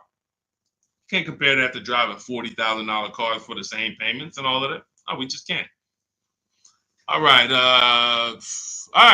So I think we went deep today. Shout out to everyone who checked in. If you just jumped on, you missed a good show. We got the replay on Facebook. We got the replay on YouTube. But everything we learned today is out of my new digital book. There's nothing that I freestyled except the part for Facebook Marketplace. That's the part that I did. That's my unique strategy. It's not in my book. When we're buying private cars, we put that to the side, that buying from an owner. But everything else is out of the new digital book, Cars from Home, 7 Steps to Saving Time, Money, and Avoiding Dealership. That's going to teach you how to get below market leases, below market purchases, below market used cars, every high mileage driving technique that you need to take into account. And you do it from the bank bidding war, making banks bid for your business, doing it the right way, all 3 rounds. All of that is done from home, 90 minutes, 2 hours. You're going to have people fighting for your business. It's hard not to save money when tons of people are fighting for your business versus you going into a dealer and begging, fighting. Come on, take another $1,000 off. Come on. So you can get your copy for 75% off. It's normally $97. And it's worth every penny of $97. It will say this will be the most, I'd say top 3 most valuable books you've ever bought. Guaranteed. I don't care what other books I got a lot of books in my library. I cannot tell you a lot of them that have made me money and saved me money. Couple. Tony Robbins' book on money. Yeah. All these other books, yeah, they've helped me in other ways, but I can't tell you that I'm richer or I have more money in my bank account because of them. This will be one that will save you more money than, it'll be in your top 3. So get your copy in my TikTok bio. If you're on Instagram, click the picture of me, click the link in my Instagram bio. If you're on Facebook, click the link in the comment section. If you're on YouTube, click the link in the comment section. Get your 75% off. Get there before the 30-minute timer runs out. And make sure you send me your success stories. Every time you get your cars, I want to hear about it. DM me. I love to see people winning when it comes to these strategies. And I say armchair, I already got it. Shout out to you. Use it, win, share it with family. I don't care. I'm not even off that. 60 million people buy cars. We got 10,000 books in the market. Like, if you could share it, I don't care. I'm not on don't share the book. Look, at the end of the day, they don't know me. One day we'll have software out and people will know Cars from Home, and then everyone will use it and it'll be software that everyone can use. But for now, we got to save our people. People are getting once you get your first car using Cars from Home, if anyone even shows you what they're paying, if you're willing to look at your neighbor's deal and say, oh man, you're going to be like me. You're going to be like me. You're going to not want to tell them because you don't want to make somebody feel bad, but you're going to be like, well, next time, just use this book, man. I'm going to send you this link. This guy, he created this whole thing. He used to be in the car business. Just use this next time. Just use this. It's blood. It's blood in the street out here, man. Car dealers making more money than they've ever made. And all they want you to do is just keep shopping the same way. Don't unlearn that. So that's why a huge part of what we do over here is you got to unlearn. You got to unlearn. If you're not willing to let go of what you've been programmed to do, you can't win. But if you're willing to unlearn that was the way they programmed you to shop because it was for their benefit. Once you unlearn that, oh, we could win all day. We'll be winning for the rest of our lives with cars. All right. So shout out to the new followers. Shout out to everybody. Could everyone hit the like button before you jump off? It does matter for the algorithm, so more people can find the replays. Just hit that like button. If you're on YouTube, share with a friend. We appreciate you. I'll see y'all in the next stream. You already know.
$91,000 So start typing your questions. Welcome, welcome, welcome. It is my pleasure. It is my pleasure to welcome everyone to Car Shopping Questions and Answers. I'm your host, Deshone the Auto Advisor. All we focus on doing here is making sure you have the online strategies necessary to get better car deals than everyone is getting out here. You may hear people saying there's no deals. There's tons of deals. When you know how to shop and know how to make deals compete, like we're about to be telling you how to do it, you're going to get deals much easier than you ever got them before. And you'll be wondering wondering why you weren't shopping like this in the beginning. So we had our first question coming from TikTok. I want everybody to start typing your questions, and we'll get through as many as we can. But if this is your first time on the live with me, I want you to type the number 1. Welcome to the first time people. If you've never been on a live with us before, we appreciate it. We don't waste time here. We get right to the business. Okay. So somebody asked, is it okay to buy a car with 91,000 miles? It's a 2021 Nissan Altima. First thing you want to do is find out if this vehicle is a good car, even with the mileage or without. There are vehicles out there that are bad cars, whether they've been taken care of or not. You want to go to Google and you want to type in 2021 Nissan Altima reliability. Skim the articles. Just the first page. Just take you no more than 5 minutes. 5 minutes will protect you against all types of mistakes, all types of cars breaking down. Because if the car is a bad car, it's in the DNA. It's in the DNA. There's nothing you can do. The first owners could have took care of it, maintained it, did all changes when they were supposed to. That car has a bad DNA, and this is how we find out. Go to Google, type in 2021. Always put the year 2021 Nissan Altima longevity. After you do reliability, you do longevity. Reliability is going to tell you what they're saying the first 3 years. Longevity is going to tell you what they say about the history of these cars. Now, what you may find out is 80, 90,000 miles, those cars have transmission problems. That's going to be a big deal. Doesn't matter if you see in the reports on Google, first page, these cars typically have transmission problems around 80, 90,000 miles. You're looking at one with 91,000 miles. Isn't that important? Yes or yes? Yes or yes? That's why we do these checks. So you want to make sure that. Now, after that, we narrow these things down based on title history, service records. These are the most important things you need to be looking for to make sure you're getting a quality car. We're not talking about pricing yet. Pricing means nothing if you got a bad car. You get what I'm saying? Who cares about, I got a good price on the car if the car is in the shop every 3 months? Who cares, I got a great price on this car. I paid less than everybody. It was a below market price, but it's breaking down on me every 6 months. So these are the steps we take to make sure we're not getting a bad car. longevity check, initial quality check on Google, and then we're narrowing our search down. These cars better have great title histories. We don't want rebuilt titles, salvage titles, frame damage titles.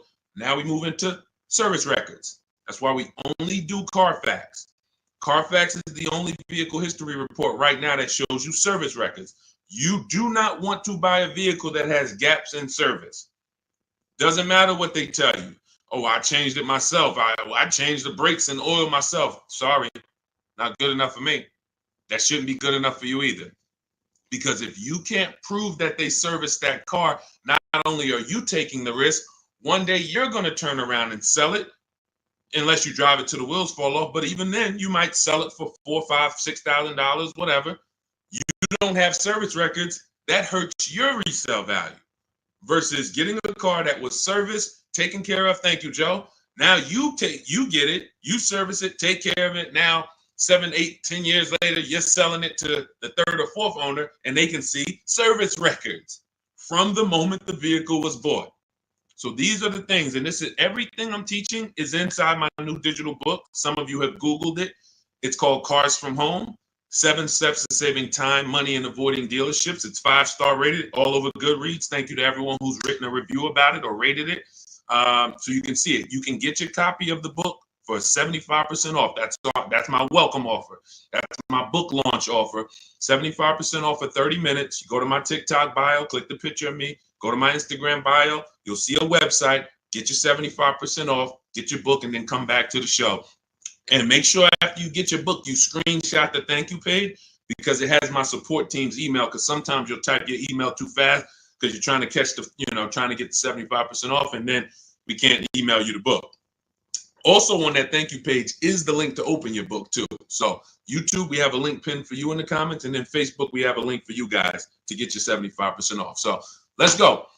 I see we got a lot more questions coming in. Go ahead, Dolan, pull the next one in. These are simple things to do. Party man, good to see you. Is it better to pay money down or trade a vehicle in on a new car? Great question. Party man asks, is it better to put money down or to trade a vehicle in for a new car? Now, there's a curse word he just used. Some of you, if you've been on the stream before, you know the curse word. What's the curse word? Let me see if anybody on here, he just used the word that we don't use. And I want you, big part of unlearning is learning to is unlearning what they've taught you to do. The car business has taught you to do. There's a word we don't use. Yes, thank you, Kenyatta. Trade. I love my people who locked in. I can tell my people who locked in. They either in the book or they on the stream. We don't use the word trade. Good to see you, Mama B. Here's why we don't trade. You don't get anything.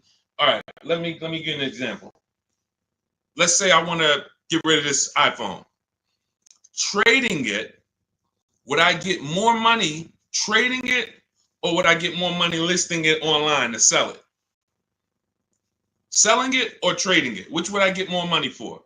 I want to type in the comments. And some of you who are new to the stream, you got to stay by your keyboard because we're active here. You don't accidentally save $5,000, $6,000, $10,000 on cars. You got to be locked in. So dialogue. Thank you. Sell. Thank you, Mama B. Thank you, Party Man. Thank you, Stephen. See, so that is a basic premise that you now know. Now, what they told us in the past is if we wanted to sell our cars instead of trade them, we had to sell them privately. Facebook Marketplace, we had to let people come through, strange people, they're in our cars. Hey, hey, you mind if I drive this on the highway? All of this stuff. We don't want that. Now there are big companies that cut checks on the spot. CarMax. In my book, I teach you how to do something called the equity assessment. This is one of the most important things you have to learn about separating your transactions, which is I'm not going to buy a car from the same person who buys my car because we're bidding this out. So anyway, it's called the equity assessment. There's 6 companies that we get bids from. It takes us 20 minutes. They are CarMax, Driveway, Carvana. Open your notepad so you know this. If you're trying to keep notes, this is where you want to make sure you're jotting this stuff down. These are all thousands of dollars Somebody who was going to go trade their car into the dealership and the dealership was going to give them $13,000, you're going to do the equity assessment and you're going to get $16,000. But you got to lock in. CarMax, Driveway, Kelly's Blue Book Instant Cash Offer, Carvana, and AutoNation. So Driveway, Carvana, CarMax, Kelly's Blue Book Instant Cash Offer, AutoNation, and Car Gurus. Thank you, Car Gurus. That's 6 offers. This is the only way you want to get offers on your car, because once you get those offers, these are bidders. These are people who they're fighting like tooth and nail to buy cars. That's how you separate your transaction, because when you trade, what you're doing is you're letting the dealer already has, let's say this is the car you're buying. This is the car you're buying. This is your trade-in. There's wiggle room in both of these. Car you're buying, it might have 5-6 grand of wiggle room. Car you're trying to sell or trade, maybe they offer you 12, but they know that they could really pay you 14, but they're going to start out at 12. So they got $2,000 over here, 14 over here. Not to mention that another buyer, their best offer might be, all right, we could only pay 14 for this car. Carvana might say we could pay 16 for it. So one dealer's best offer may not necessarily be CarMax's best offer or Carvana's best offer. This is why we separate these. We don't want people mixing our money. Then you have to fight and try to, am I getting the most for your trade? So here's what I tell you. And the down payment is a separate thing. Here's what everybody needs to know about down payments. I want you to understand this. The only purpose for a down payment is to lower your monthly payment. It's not to get you a deal. What's up, EJ? Good to see you. What's up, Keith Weidman? Good to see you. It's not to get you a deal. A down payment, we can't, unfortunately, most people, you guys know, I'm the bad news first person. Welcome to the first time people. You're going to understand. Deshone is the person who gives us the bad news first, because if he doesn't give us the bad news, we're going to think we're doing okay, and we're just going to mosey on and keep doing what we've been doing. I have to give you the bad news of how much money you've lost by not selling your cars to companies by trading them. I have to give you the bad news of how much money you've lost by not understanding leasing. I have to give you the bad news of how much money you've lost by not getting banks to bid for your loan instead of just giving the dealer the loan. I got to give you the bad news first, but I don't leave you there. I give you the new strategy. I give you the new way to do it. So when it comes to down payments, you most likely go in and say, man, if I could get my car payment to where I want it at, I think I got a deal. Now, if somebody offers you a car for $30,000, but it's only worth $28,000, but you paid $30,000 for it, but you didn't have to do any money down, was that a deal? I'm going to let you buy this car for $30,000. You could have got it somewhere else for $28,000, but I'm going to sell it to you for $30,000, but no money down. Is that a deal? No or no? So you need to know you have a deal before you have a down payment. Watch this. I'm going to shock you even more. Down payment has nothing, the deal has nothing to do with your down payment. And secondly, whether you could afford the vehicle or not has nothing to do with if you got a deal. Let's go deeper on that. Let's say we all of us, we're in a Bentley dealership, right? Everybody, we're all in a Bentley dealership. We're looking at a $200,000 brand new Bentley, never been driven before. It's right on the showroom floor. They say, hey, good news. Today we got to liquidate. We're going completely out of business. We're out of business. I'm going to give you this Bentley for half price, $100,000. But I need you to come up with 50 grand. Is that a deal? Is that a deal?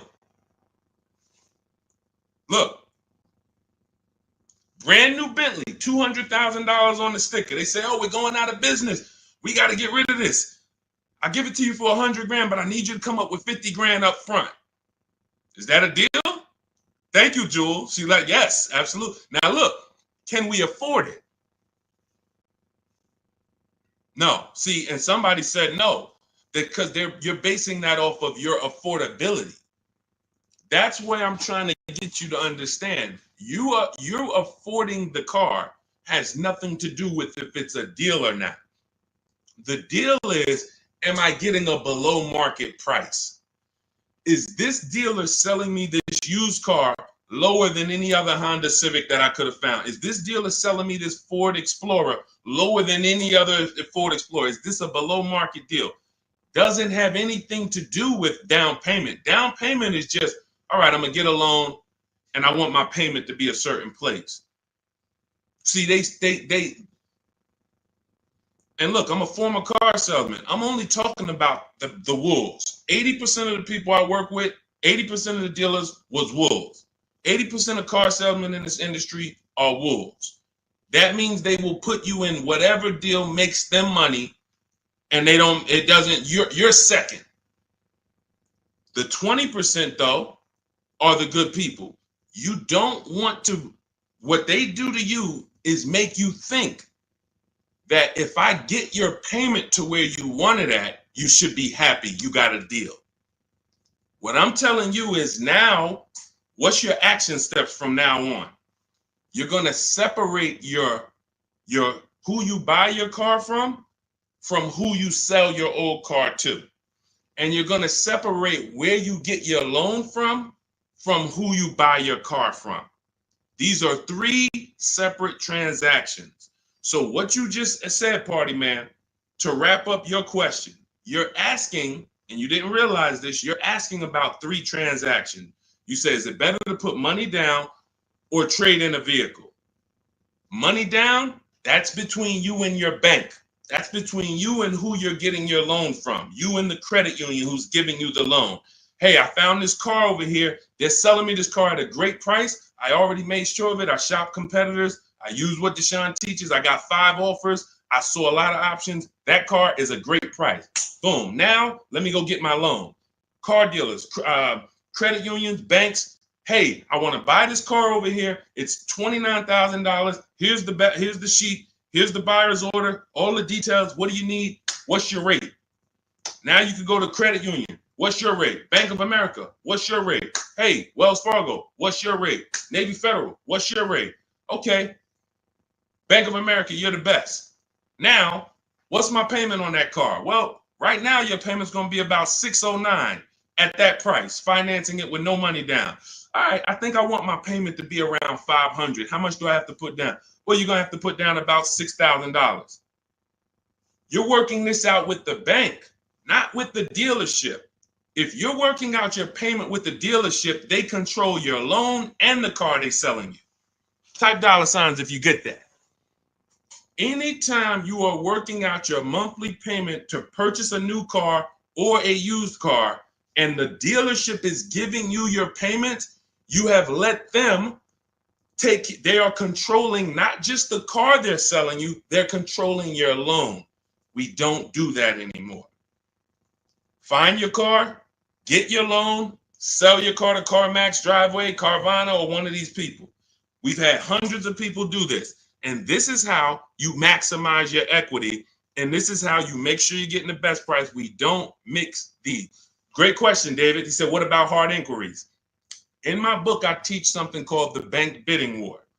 Now, what you've been taught, don't let a bunch of people run your credit. Do not let a bunch of car dealers run your credit. The bank bidding war, anyone who wants to verify this, you just go right to Google. Type in rate shopping, Experian. Experian's a credit bureau. They have an article, they literally have a blog post that they wrote telling you that within a certain period of time, they say 14 days to 45 days. So we do it in 2 days.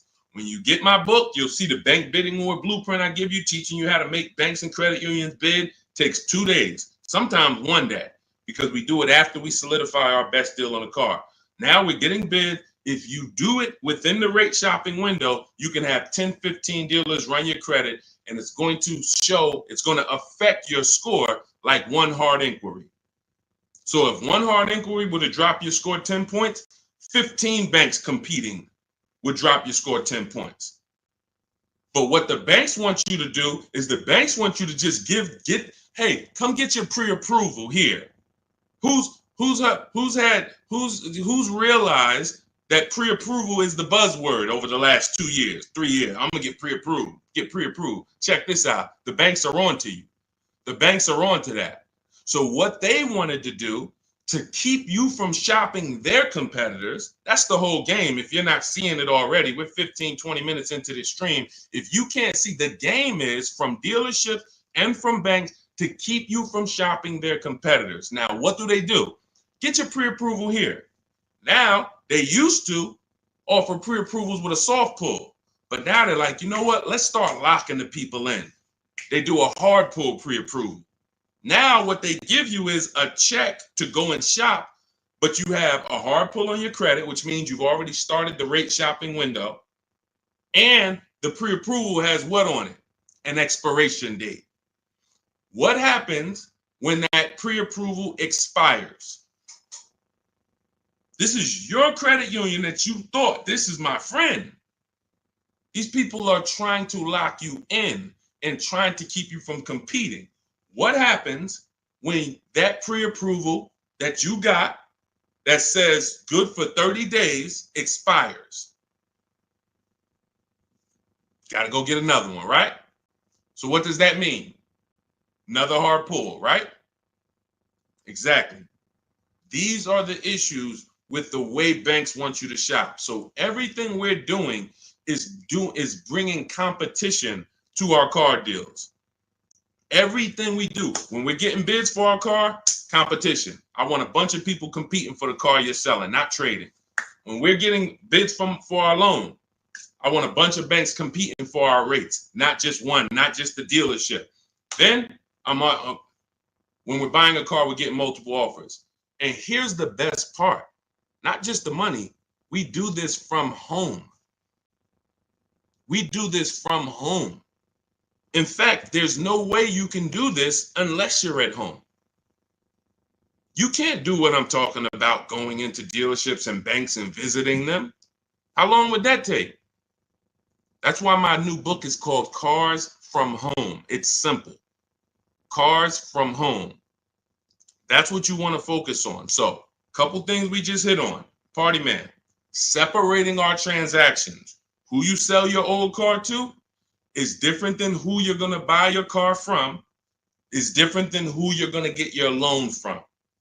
In each one of those three transactions, we are using online, the internet, to bid them out.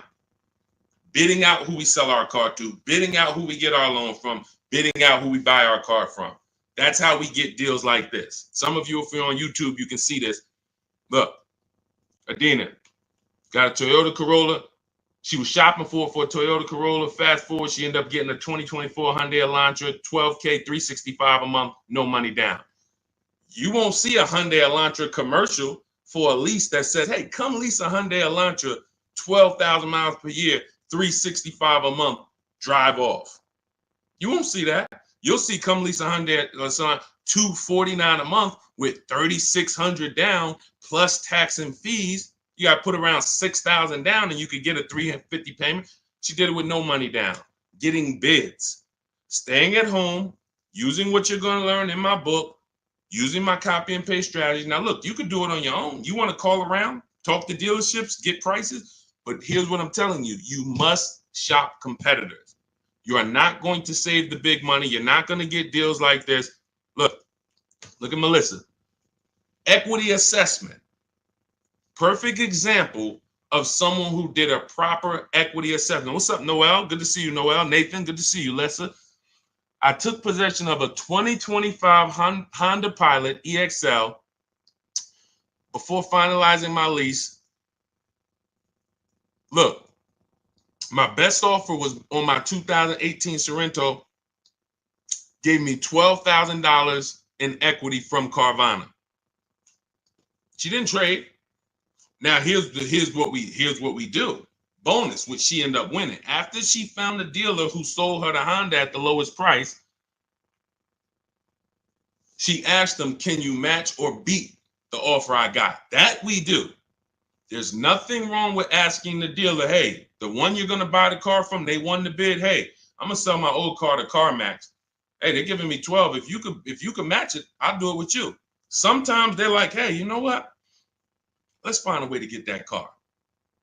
And then most times it's not going to work that way. They're going to be like, "Man, I can't pay you that. I can't pay you what Carvana's paying. I can't pay you what they're paying." That's fine. But she won. The dealer said, "All right, I'll match it." Gave her the $12,000 that Carvana was offering, and it was just like, this is what you do. This is how you do it. Separating your transactions, getting bids. All right. Let's go. Keep typing your questions in. We'll get to as many as we can. But one thing y'all got to know about us, we don't do quick answers here. This is car buying. So I'll try to get through as many as we can. But, we got to go deep on some of these. Go ahead, Dolan. Pull the next one in. What's up, Yessie? Good to see you. Flo, what's up, Mitchell? Kenyatta, good to see you.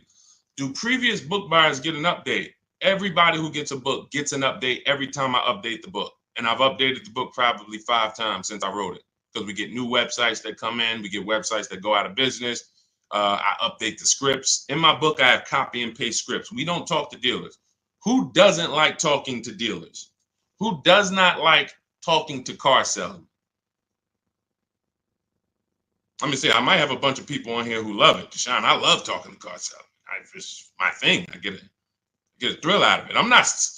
We get people. Listen, when I was in the dealership, it was people every now and then. They'd like popping in the dealership. Every 3 weeks, they're back. "Hey, let's talk again." It's like, what? You like this? The people like that. All right. For those of you, Clarissa, I see you. Mrs. Dixon, I see you. Kanisha, I see you. If you don't like talking to car salesmen, type me. Let us know. Look, somebody said, "I hate it." Look, Valerie, hate it. These are my entire system in Cars from Home, my book, in what I'm teaching you here, does not require talking to car salesmen about numbers ever. Ever. You are either going to be emailing them or you are going to be talking to a manager. The only time we are talking to car salesmen is when we are there for our test drive. And even in my book, I teach you how to properly schedule a test drive so that you don't get the worst car salesman. Who's ever had a salesman that they talk to on the phone? "Hey, I'm coming to drive a Toyota Camry, the XLE. You got one?" "Yeah, yeah." You got the wrong dude. No professional says boss. I'm just telling you. I know this. I know this industry. If you get a dude like, "Yeah, boss, I got you," wrong dude. In my book, I find out, schedule it with him. And some of you know, they're laughing because you know I'm right. Very hard to get great service from a guy who calls you boss. Females are like, "Yeah, man, I'm guy calling me boss. I'm a woman." It doesn't matter. You don't call anyone boss. My name is this. So anyway, when you schedule your test drive with someone who's reliable and dependable, you get there, car's ready. What do you mean we don't talk numbers there? Never. I'm shopping. In my book, you learn something called shopping, not buying. We don't mix those. You've been taught. See, you go out, "Hey, I'm shopping," deciding what you want. I'm looking at options. I'm test driving. I'm exploring. This is what shopping is. Decide, "Oh, I want to look at the colors." Okay, all right, I'm going to drive the Chevy. Then I'm going to go over shoot the Honda. All right, I'm going to see which one I like better. Since I'm about to make a decision, some of you more. Hey, I'm going to take the time and look at the product, considering that all of these companies are trying to sell me a car. Let me at least go explore it. That's shopping. Buying is different. Buying is, I've decided what I want. Now let me get offers. Now let me get my best price. The process for us for buying is 90 minutes. Online, used cars, everything we teach you in Cars from Home, everything you're going to learn in any of my videos is about a 90-minute process. We are not doing the things that take time. We're not in dealership. You never saw me make a video and say, well, after you've been at the dealership for your 6 hours, this is what you do. You get up and walk away and tell them, hey, you guys are wasting my time. Get up and walk, and you will never hear me say that because I don't do that. All of my cars, I've had 6 leases, probably 4 cars I bought in my adult life. The last 4 of them have been from my house because that's where your leverage is. Your control, your ability to make dealers bid is all from your home. That's where the control is. The minute you step into a dealer and you start talking numbers, you could be talking to an 80% dealer. Doesn't matter how much you negotiate, they're not going below a certain price. That's why everything we teach is the Cars from Home mindset. And the way you're going to win, you got to unlearn the old way. That's why I represent this brand. First thing you got to do if you're going to win with me is you got to unlearn. You got to unlearn. Everything they taught you about car buying, leave that at the door. Trust us, and you'll get the results. Go ahead, Dolan. But yeah, everyone who gets the book gets free updates. Anything new that happens, I just update it. As soon as you open a new file, you'll see, oh, this is a new book. Oh, this website's going. Oh, this website's added. Okay, first-time viewer, welcome. Good to see you. Is leasing a car a bad idea? Pros and cons. Oh, great question. Who's interested in finally, once and for all, knowing when you should lease and when you should buy? Type me. This is a great question. He said, first-time viewer, is leasing a car a bad idea? Pros or cons? Who's heard? Okay, I see a lot of you. Who's heard leasing? First of all, everybody, because this is about to get very deep. Can y'all keep tapping the screen on TikTok? Keep running the likes up. This is a big deal. Most of you have been taught, because I know I was in the dealership 14 years. I know you were taught never lease cars. In fact, you got big influencers that got big voices that say never lease a car.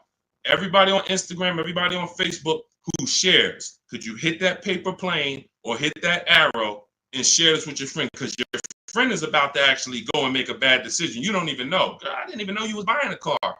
Well, listen, did you follow this guy, Deshone? He talks all of this stuff. Well, you didn't share him with me. I didn't know about him. Now look, this is what I'm paying. So share this with your best friend. Hit the share button because we're gonna go deep on this. So this is step 1. Step 1 in the car buying process is deciding whether you're gonna lease or buy. I see y'all running the likes up. Shout out to everybody tapping the screen. Appreciate you. Step 1, before you think about trading your car, selling your car, before you think about what car you're going to buy, before you go test drive, step 1 is, am I going to lease this car or buy this car? Why is this so important? All right, let me use something better than this. Oh, we can use this. Now, what you're looking at is what I want you to picture every time you think about buying a car. This is the unseen expense. It's called depreciation. If you buy a car today for $40,000, you don't drive it 1 mile, just park it right outside your house. Park it right outside your house for 1 year. Come back a year later. Is the car worth $40,000? Pay attention. I'm talking to the people that's locked in. Listen, you distracted. You trying to get car advice that's going to save you thousands of dollars, and then on your other tongue you watching, Dog the Bounty Hunter on the other screen. You're not going to win. I'm talking to the people that's locked in. So you bought the car. You did not drive it 1 mile. Come back a year later. Everybody said no. You lost money. You lost money. It lost money. This is the unseen expense. The first step to understanding leasing is to understand this, depreciation. Let's go deeper. You buy the car for 40, drive it 12,000 miles. Is it worth less than if you drove it no miles? Worth less, right? Bought it for 40, drove it 20,000 miles. Worth even less, right? This is the depreciation curve. One of the biggest myths you'll hear people say about leasing is, I don't want to lease because I don't want to pay for the mileage. What you just learned in the last 20 seconds is, whether you lease or buy, you pay for the mileage, correct? From now on, this is step one. This is why you cannot get, and I want to be clear here, you cannot get a great deal if you buy a car, but you should have leased. You cannot get a great deal. And I'm going to explain that. Before we wrap, I'm going to wrap with that and showing you why. I don't care how much they sold you the car for, how much discount you got. If you should have leased, but you purchased, you cannot get a good deal. Your deal structure is wrong. You built the house on the wrong foundation. So now, who has a car in their driveway that they've had more than 8 years? I want you to type the number of years you've had the car into the chat. Only if you had it more than 8 years, not 5, not 4, more than 8 years. All right, Miss Dixon, just got my book. You use it. Congratulations. Use it. Way to go. Now, anyone who's had a car more than 8 years, type the number of years you've had the vehicle in your driveway. Okay, 19. I see you, Antonio. Serafina, I see you, 11. Valerie, I see you, 11. Okay, Miss Bells, I see you, 14. Nicole, I see you, 12.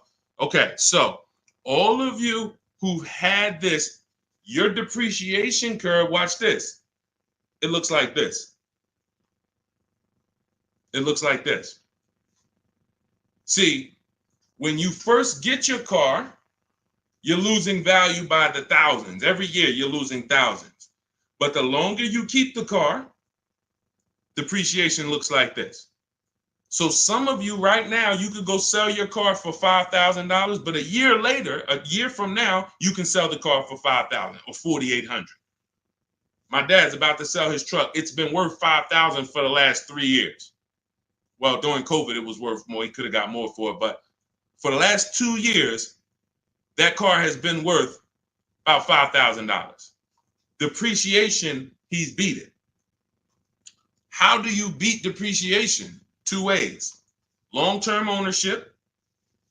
In my book, I teach you the first step you're doing is asking yourself how many years you're keeping the car. I'm teaching you the 8-year rule. The 8-year rule says this: if you're not buying a car to keep it for at least 8 years, you should be shopping for a below market lease, not a regular lease, not these leases you see on the commercials. Those are not deals. Deals are not advertised to thousands of people. Deals are when the dealer doesn't want to make the deal, but he's signing it just because I need to sell this car. It's reluctant. Don't send more people in to pay these prices, but here, I'll do this for you. Don't tell anyone else. That's a deal. When you see a commercial, hey, everyone, 10,000 of you, come get this car for this price. That's not a deal. Not advertising this. So let's get back to this now. So now, here's where you are losing. In the 2-year, 3-year, 4-year, those of you who buy your cars, trade them in 3 years, you're losing. You're replacing a depreciating asset and when it's losing the most value. You buy it for 40, 2 years later, it's worth 28. All right, let me get out of this thing. You lost. You buy it for 40, 4 years later, it's worth 16, 18. Oh, let me get out of this. You're supposed to the whole purpose in buying is to get to what I call the reward stage. That's what you saw Jerry said. 8 years he's had the car, paid it off in 6. Now he can keep it. Beat the depreciation. The longer he keeps the car, the less he paid for it over time. Look, Michael, 16 years. You get to the point where this car is now literally not even depreciating. I lose probably $200, $300 a year in depreciation. Some of you like, Deshone, there's no way I'm keeping the car that long. You are the ones who should be shopping for below market leases. Let's make this point. I see you, Delaney, and said I had an Escalade 21 years. Look at your cost per year. Look at your cost per year. I bought a $50,000 Escalade, $60,000 Escalade at the time, however much it was, but I kept it 21 years. How much did that cost me per year? That's the purpose of buying, because you pay more to buy. So now let me show you what below market leases look like to wrap this point up, to show you that there is no comparison. If you are getting regular leases, this is not going to make sense to you. That's why you're going to use my strategies. You're going to get your book in my TikTok bio. Go there. If you went there, you only got 30 minutes to save the 75% off. You won't pay the $97 price. As soon as you visit that website, you see that timer start ticking. You got 30 minutes to get your 75% off and get your book for $24 instead of $97. Now, it's still worth it at $97, but $24 is better.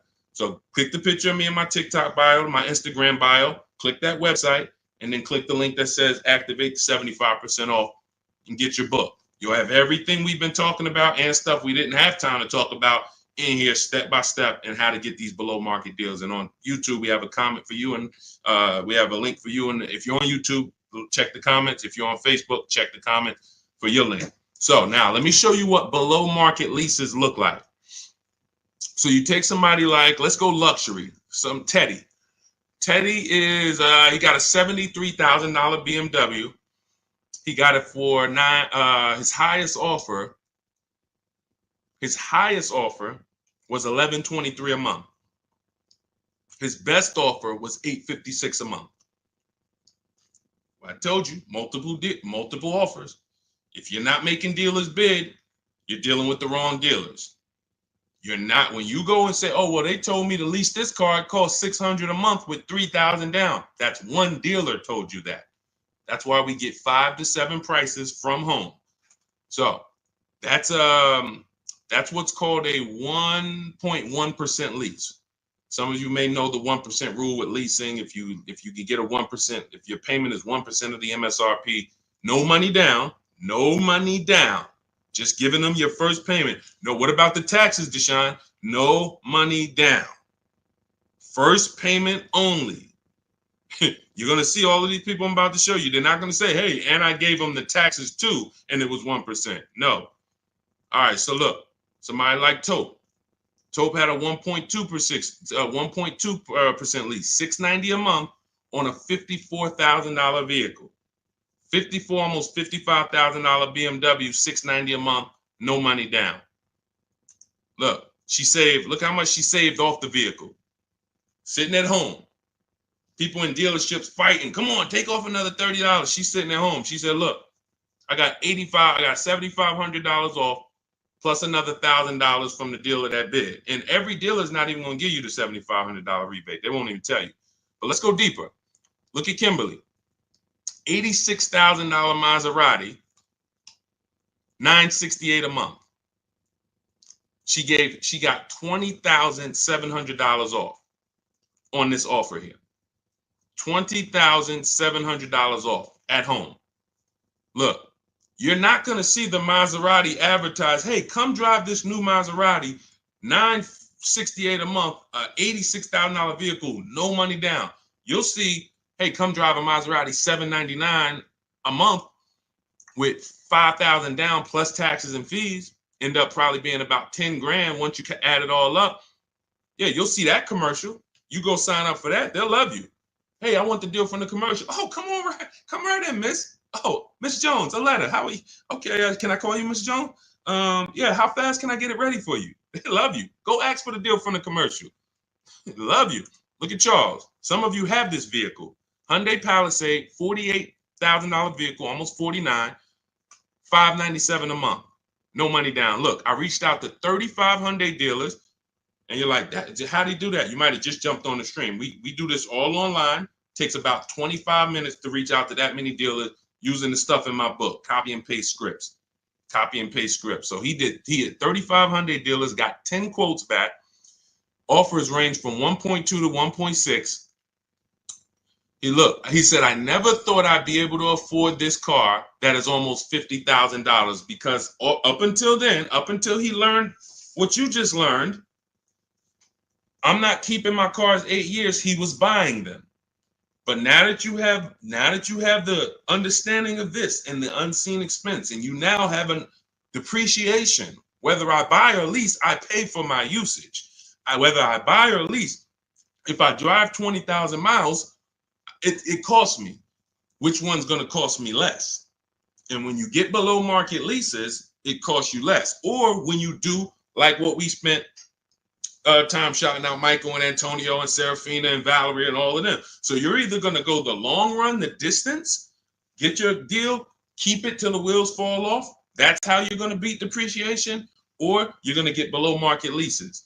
But now, $48,000 vehicle, $597 a month, a $50,000 vehicle. This would normally, and let me ask you guys this. Some of you know, every $5,000 on a car loan is about how much per month? So we can show everyone who doesn't know this how much if he had bought this car, and this is the reason why he said, I never thought I'd even be able to drive this car. Every $5,000 per month on a loan, on a vehicle, is about how much per month? Let's see if anybody's tapped in. Every $5,000. Thank you. Yep, you got it, Zully.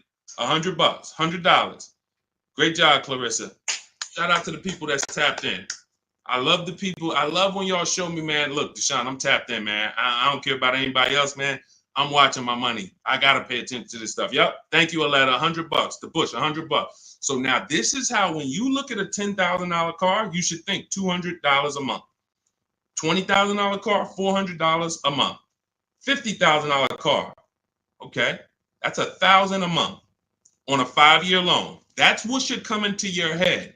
That doesn't mean, hey, I might be able to get 5,000 off of it. I might be able to get 8,000 off of it with my best deal. I might be able to get 10,000 off. That has nothing to do with it. I'm talking about just when you look at the car and you say, okay, around about how much is that going to cost me? 50,000. That's about $1,000 a month. 5-year loan. 6-year loan, yeah, all right, it'll be a little less, but we don't go longer than 6. And when you go in, and some of you, you've done this, you go in and you look at that $50,000 car and you say, man, get me the 600. Can you give me the 600 a month? Yo, okay. And next thing you know, you're in a 9-year loan and you don't know how you ended up in a 9-year loans because you went in saying, hey, get me the 600 a month, not knowing that car is $1,000 a month. So this is why we have. So going back to Charles' Palisade deal, that Palisade with no money down would have cost him $1,000 a month, 5-year loan.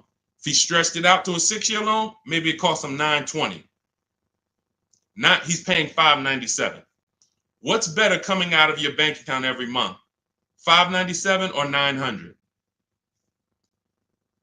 Imagine pulling up to someone, you're Charles, right? You pull up in your brand new Hyundai Palisade, they pull up right next to you in the same Palisade. Both of you did 2 no money down deals, and you look at each other and say, oh man, we got the same truck. Yeah, man, I just got mine. Oh man, how much you paying? Yeah, man, I know this expensive. You know it. You know this expensive, man. Yeah, I'm right about. I'm close to $1,000 on it, but I no money down though. No money down. How much you paying? Oh no, I'm paying $597 for this. Oh, you had to put a lot of money down. No, I didn't put no money down. Wait, how you get that? Oh, I leased this. I drive it for 3 years. Give them it back. Go get something else. Oh, see, but see. You know, after 6 years, I'm gonna own this. And man, I gotta laugh because this is I gotta laugh to not cry about. This is what people do. This is what I'm trying to get people to understand about leasing. All these people that told y'all don't lease, they cost y'all money. They got y'all driving these older cars or these cars that are super expensive because you just thought, man, I had to buy the whole car. You done put 10 grand down, 15 grand down. And you're like, man, all right. And here's the thing. It wouldn't be bad if you were keeping the car 8 years. Because after a while, you get to this point, you kept the car, the depreciation cools off. You're like, okay, I kept the car long enough. Let me go and sell it and let me get something else. 8 years is the minimum. But the problem is when people pay those, that dude is like, yo, I'm paying $1,000 a month to drive this Palisade. Okay, but I'm gonna own it after 6 years. But then about year 4, what happens? What happens when he has it about 4 years? About 4 years. Look, the warranty done expired. Now something done went off on the thing. This is not people who are what we call keepers. These aren't people like Valerie and like the people we shouted out. These are I'm talking to you that are stuck in the middle. You know you don't keep cars 8 years, but you go in and you buy them. You take out 6-year loans like you plan on paying them off, or like you plan on doesn't matter. You are losing in depreciation because you keep the car, you buy the car here, as soon, right before the depreciation starts to cool off, you go and flip it and go do it again with a whole nother car. Pay a whole, let me ride that wave again. Okay, perfect. Oh, that was no fun. High payment. Let's go get another one. I would get people coming to the Mercedes dealer. Hey, man, Deshone, that's the new one? Oh, okay, I got 2 payments left. Then I'm going to come see you for that. I'm like, man, what are you doing?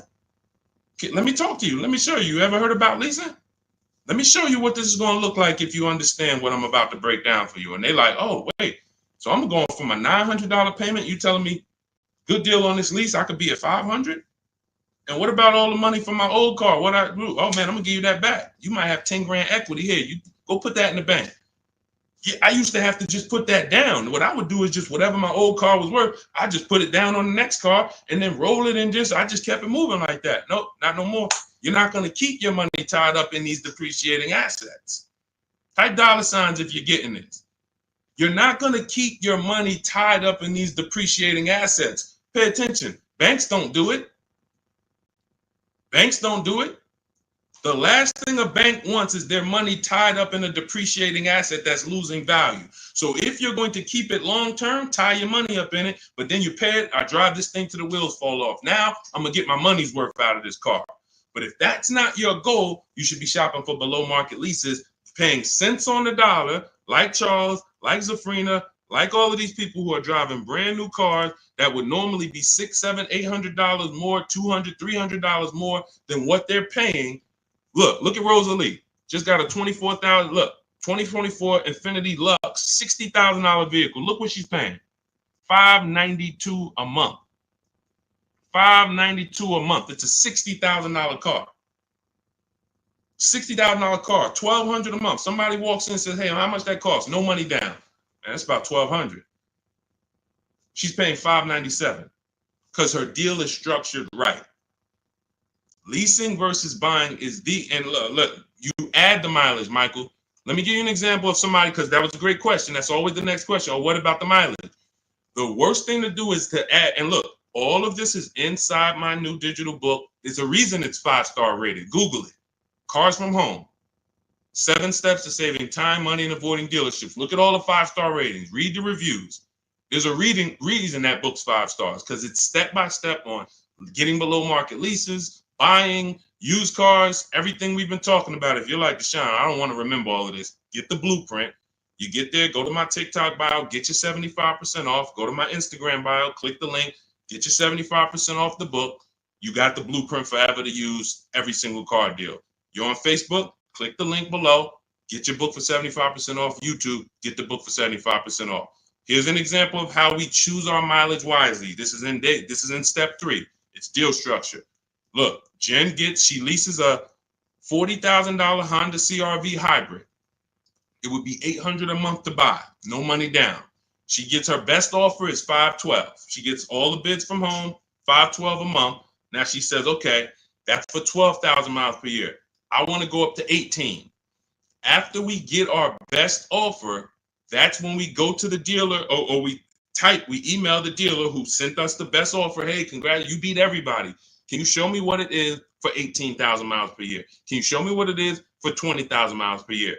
She bumped her payment up. They said, okay, Jen, if you go from 12 to 18, you go from $512 a month to $563 a month. She said, done deal. $40 more, $45 more. I get to drive as much as I need to drive for $45 more per month, instead of me taking 12 like some people do. Oh, Deshone, I'm 7,000 miles over on my lease mileage. What should I do? Why did you take a 12,000 mile a year lease? You know you don't drive 12. To save $40? Now what's going to happen is you go over by 7,000 miles and you're taxed 25 cents per mile. It's going to cost you way more than you would have spent just getting it up front. Part of having a great lease experience is choosing your mileage wisely. We take that very seriously. We don't mess around and we don't do that. And because some people blame the lease, man, I'm not leasing again, man. I leased and I just got all these penalties for the miles. You chose the mileage. You picked the mileage. Don't blame the lease. The lease is an inanimate object. You told them, give me $10,000 a year, knowing you drive 15. Why? To save $40? Now you got a bad lease experience. You could have had a brand new car, great experience, always under warranty. If you would have just did what Jen did, adjust my mileage, give me what I need. So this is how you do it. There's no way you can get a great deal if you purchase, but you should have leased. It's no way. The numbers are so far apart. It's no way. We just broke down. Somebody pulls up in a $1,000 payment compared to somebody with a below market lease. It's a $550 payment. We are so far apart. It's going to take you years to catch up to me because I'm saving $400 a month less than you. That means next month I'm up $800 on you. 3 months I'm up $1,200 on you. If my payment for the same car is $400 a month less than you because you decided to buy and I'm leasing and we're driving the same car, $400 times 12 times 4, $4,800 a year is in my bank account and it's in your car. And we have the same car. Deal structure.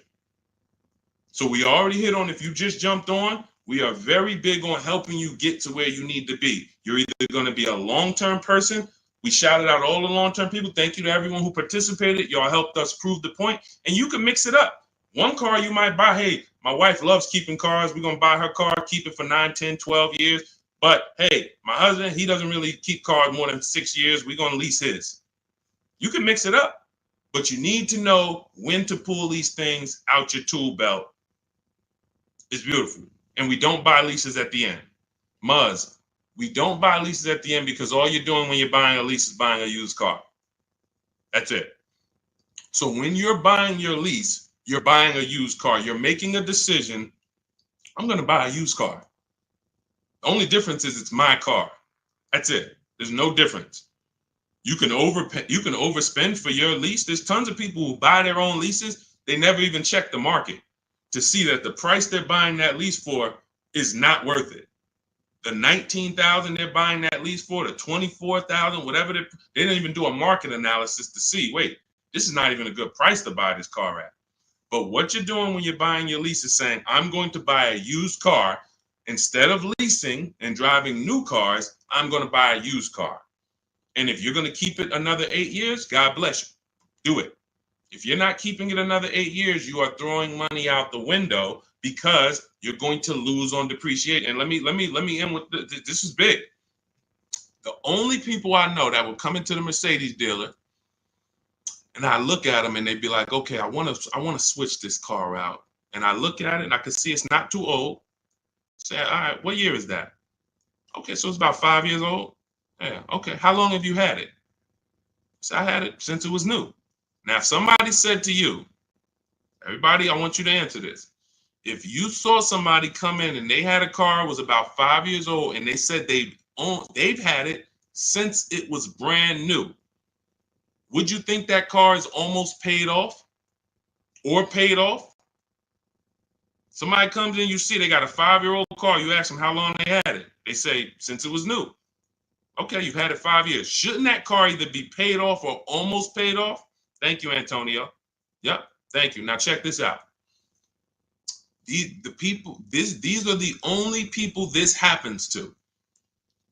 So I could already tell when a person will walk into the dealership, they don't understand leasing because you're already in here replacing a car that you've only had for 5 years. I'm going to show you how, had you leased that car, you'd have thousands more in your bank account right now.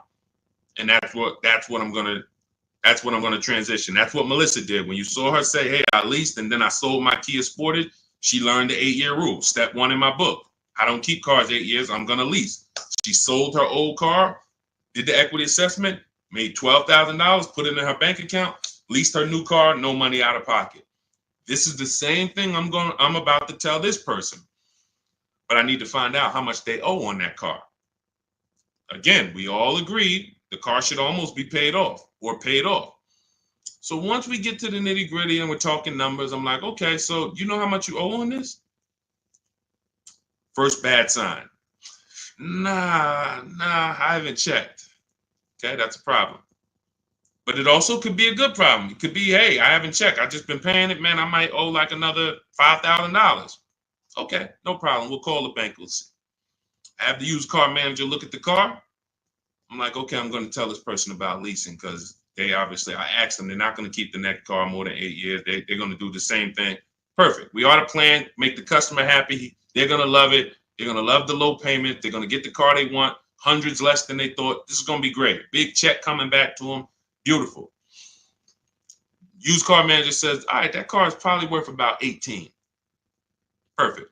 I go back to the customer. He doesn't know what he are. Calls the bank. Hey, yeah, I'm calling for Mr. Johnson here. I need the payoff on his 2019 whatever. Okay, yes, the payoff is $19,100. $19,000? What do you mean? I said, look, Mr. Johnson, they're saying you owe $19,000 still on this. Oh yeah, I said, I told you I hadn't checked. Hold on. Didn't you tell me you bought this? You bought this new? You had it since it was new? You've had it 5 years? Yeah. Oh, but you know what? I had leased it for 3 years and then I bought it at the end of the lease.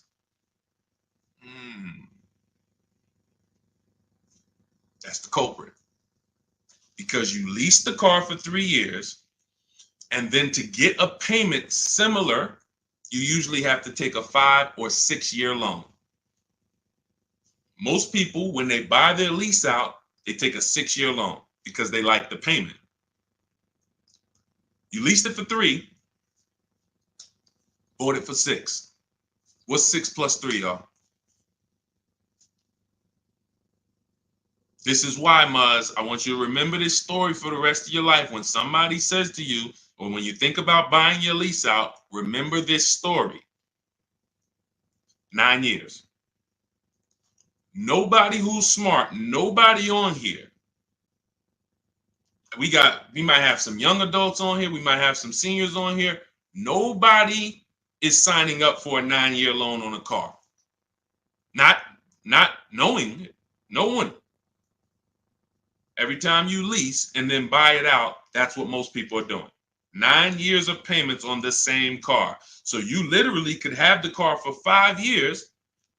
We call the bank to see how much you owe. You still have 4 years of payments left on the same exact car.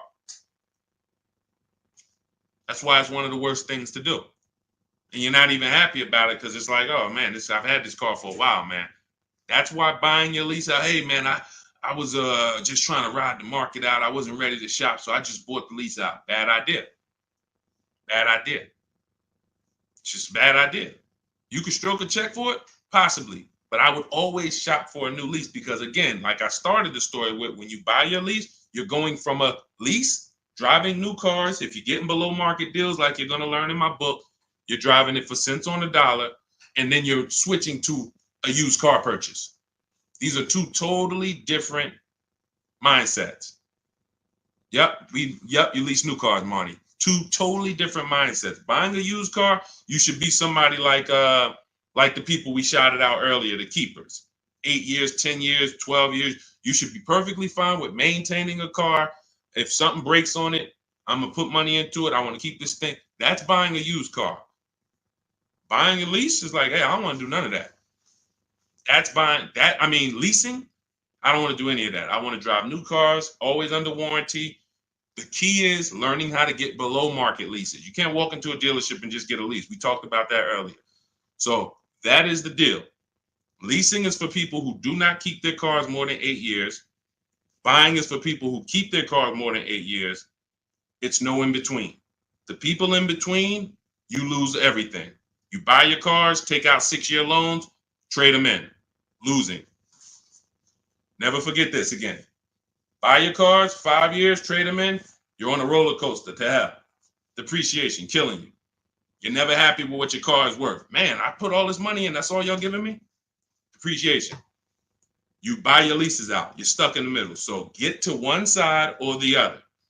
And you must do this first, because as I said, if you buy, but you should have leased, you lost. That's why in step 1 of my book, there's 7 steps. Step 7 is delivery. So some of you who have my book, you should not be at step 7, and I'm about to congratulate you, and you have not done the steps to get to delivery. That book is meant to walk you from home to your delivery of your below market deal. Step 1 is the most important question. How many years are you keeping the next car? What we're saying, AKA, how are we going to beat depreciation? If you say, Deshone, 10 years. All right, we're going to beat depreciation with long-term ownership. Deshone, 3 years. All right, we're going to beat depreciation with a short-term, with a below market lease. The depreciation question is the first question because we're buying a depreciating asset. It's nothing more important than that. Deal on the right foundation. Some of you who are about to start leasing was like, Deshone, man, I was taught for years, never lease. 20, 30 years, never lease. You're going to make some of your best deals and be your most happy because you should have been leasing 15 years ago, but you listened to bad advice that they never broke down numbers. They never talked about depreciation. They never showed you anything. And they just said, never lease. It's like renting. And you believed it. So it's partially your fault. You believed it. You didn't verify. But there was no one to break down the numbers. I love math, and I've done thousands of transactions. I love breaking down the numbers to show you. All of you who are on here can see. You saw all of those below market lease deals. Buying those cars are nowhere close. Even if you bought a pre-owned version, nowhere close to what these people are paying. So that is the key. All right. All of this is in my blueprint. All of this is in my new book. Some of you like, you're like, I don't want to remember all this. It's no way you're going to remember. I'm going to remember all of this, Deshone. Everything is in my new book, step by step. It's a digital book. You can get your copy for 75% off. It's part of our welcome offer. In my TikTok bio, click that picture of me. You'll see a website, and you click the button that says get your book for 75% off. If you're on Instagram, click the picture of me, click the website, and then get your book for 75% off. If you're on YouTube, look in the comments. I have a 75% off link for you there. If you're on Facebook, look in the comments. I have a 75% off link for you. That link is only good for 30 minutes. So if you went there 45 minutes ago when we started, an hour ago when we started the stream, you missed it. So $97. And if I'm you, even if I missed it, I'm getting the book, because we only went over probably 40%, 30% of what we're talking about in there. Squeaky Clean, good to see you. Guy purchased the book. Listen, use it. Congratulations. Send me your stories. Send me your emails. I want you guys DMing me. I want you DMing me, Deshone. Check this deal out. I want you seeing, look, if those of you on Instagram and YouTube, you can see this. I want you sending me not just your cars, your numbers. Look, everybody who taps in, look, American Senior Benefits. I wanted to share my experience. Purchased my car 2 days after using the system. Now, those of you who want to shop with me, I do shop with people all around the country. It's an advanced thing. That's in my bio too. So I don't care how you get it. Some of you are like, Deshone, give me the blueprint. I can follow it. Everything's in there step by step. Some of you like, hey, Deshone, can we do this together? Perfect. You'll see both buttons in my bio. Doesn't matter how you want it. But he says, look, the first day I sent out the template, I received about 7 offers. Day 2, I emailed for my numbers, took the best offer, put them into the calculator. I have a calculator I invented that you get access to in the book. All of you get access to all. I probably have 5 calculators in the book that I've invented. You'll never find them anywhere else. Can't Google them. These are calculators that I literally wrote the code for that we use. One of them is the counter offer calculator. And he said, look, I sent the email counter. The dealer MSRP was $36,365 on the 2025 Kia Sportage X line. Oh man, I gotta go back and get his numbers. I didn't open it up on his Facebook post. I was supposed to hit see more, and I didn't hit it up. All right, so I gotta go. But you can tell he was excited to tell a story, and it's like, dang, I gotta go back and pull him in. But this is what I want. I want you guys emailing me the numbers. Proud of your numbers. Deshone, look at this. Last thing people want to talk to me about is their numbers. They'll post all day long. Oh, your girl upgraded. I had to treat myself. You know, your boy Fresh had to step out with the 2025. You never hear him talk about numbers.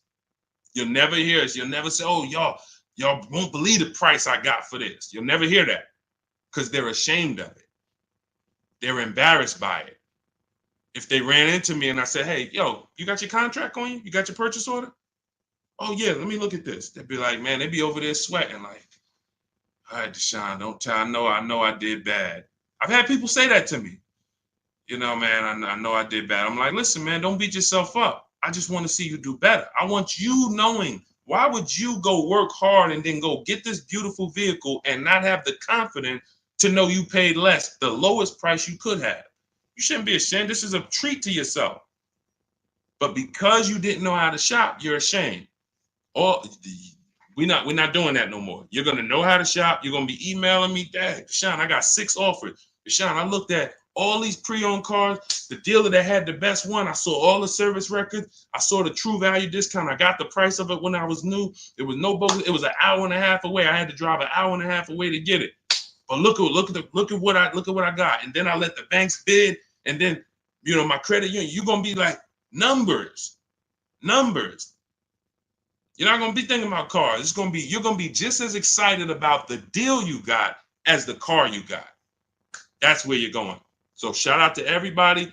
Valerie, the link is in my TikTok bio. You got to click the picture of me, and then you'll see a web link right there. Click that link, and then you'll see a button that says 75% off new book, 30 minutes. Okay, same thing with Instagram. The link is in my bio. Instagram, TikTok, the link's in my bio. On Facebook and YouTube, the link is in the comments. So grab your copy, get there before the 30 minutes runs out, so you can get it for $24 instead of $97. All right. God bless y'all. I will see y'all soon. All of that is answered in the book, Squeaky Clean. Don't worry about that. We protect credit. And you might have missed the segment where we were talking about the bank bidding war. All of this we do. You don't give. See, part of what we didn't even get this. Part of what you need to learn is you don't give dealers quotes. You don't give dealers credit to get quotes. We couldn't even go into that. Credit is not in my templates. We never give dealers our credit to get quotes. That's what the 80% will tell you, though. Hey, Jim, we can't give you credit.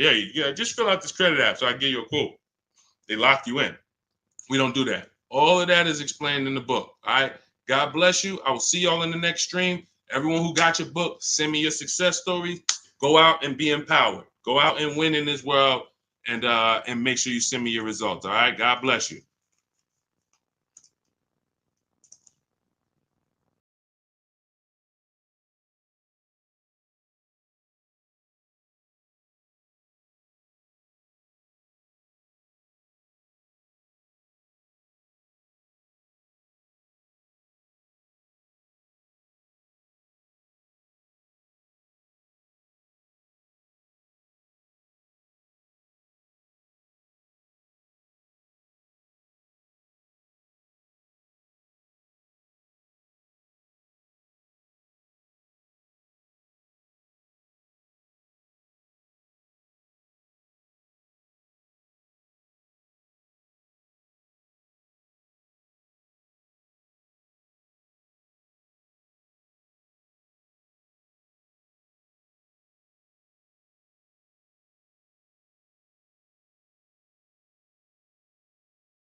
Welcome to Car Shopping Questions and Answers Live. I am your host, Deshone, the Auto Advisor. We are live on 4 platforms now, and we're going to do some fast car shopping Q&A over the next 60 minutes. I want to make sure you know what you need to know to go out here and pay less for leases, purchases, new cars, used cars than everyone else is paying. There's only 3 prices you can pay with every car. Every car has 3 prices. Remember this: market value, above market value, below market value.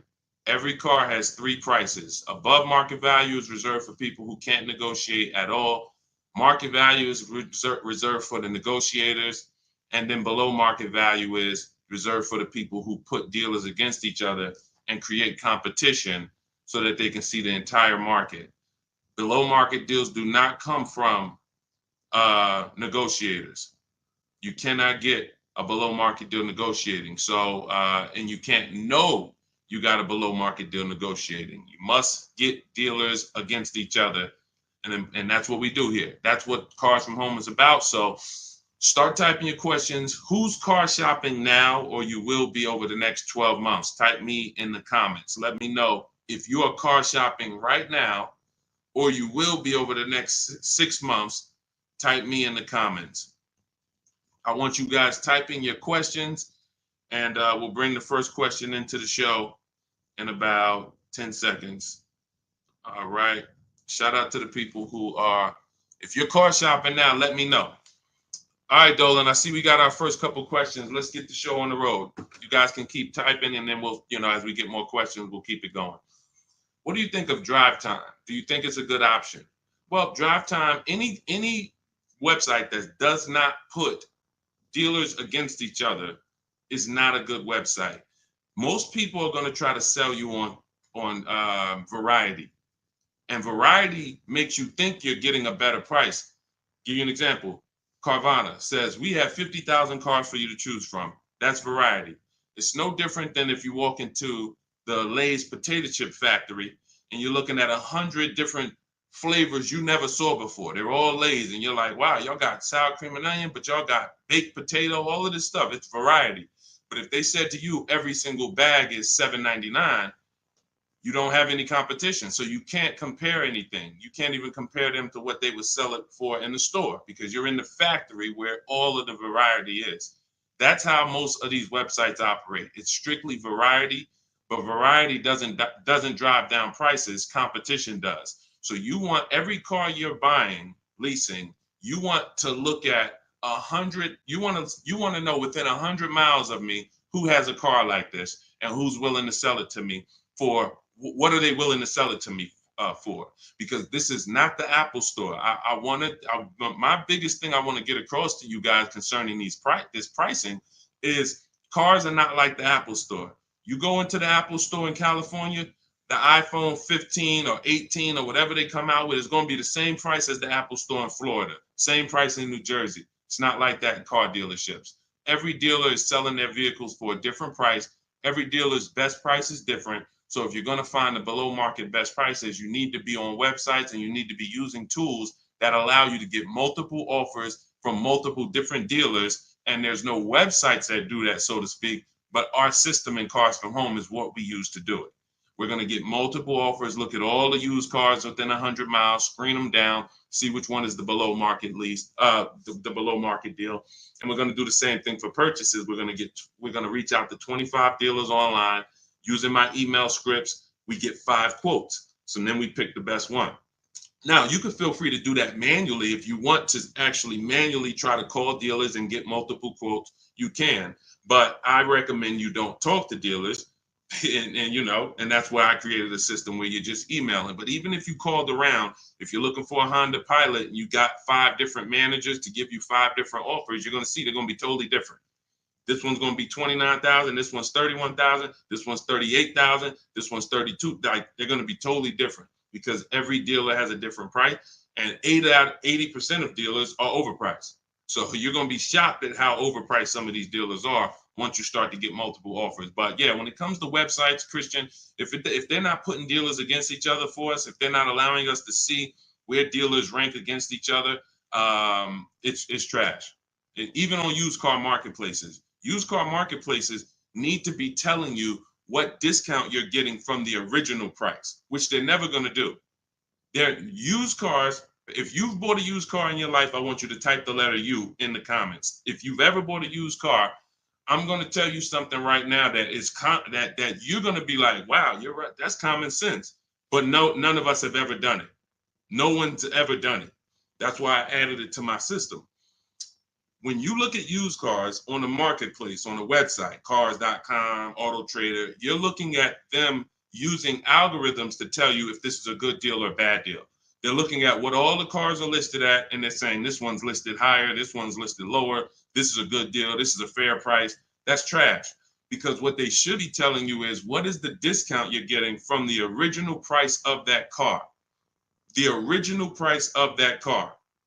That's all that matters. If that car was originally 50,000 and now they're asking 25,000, that's a 50% discount from the new price. That's all. Listen, during the pandemic, we had people going out, and you might have done it, and literally buying used cars for the same price as new cars and not really asking questions. And they didn't even really bother to see that the same price they're paying for the 3-year-old used car is the same price it was new. There's no discount. And that's what I call the true value discount. So they're never going to see that. What you would see if they did this is how it would look. This vehicle has a 1% discount from the new car price. This car has a 6% discount from the new car price. And you're going to be like, why the heck would I buy that? It's really no discount. You charge me the same price as what it was new. That's all that matters. But they're never going to do that, because then they have a bunch of people paying them to sell cars for them through their website, and the cars wouldn't be selling because people be like, yo, I'm not buying that. There's no value there. So that's what we need to know when we're getting a used car. That's the last step when we're narrowing down our used cars. We pull the original MSRP, we get the original price, and then we compare that. I have a calculator in my book that does it. You put the original MSRP in, you put the asking price in, and then it tells you this vehicle has a 42% true value discount, a 38% true value discount. And that's what you compare when you're shopping prices for used cars.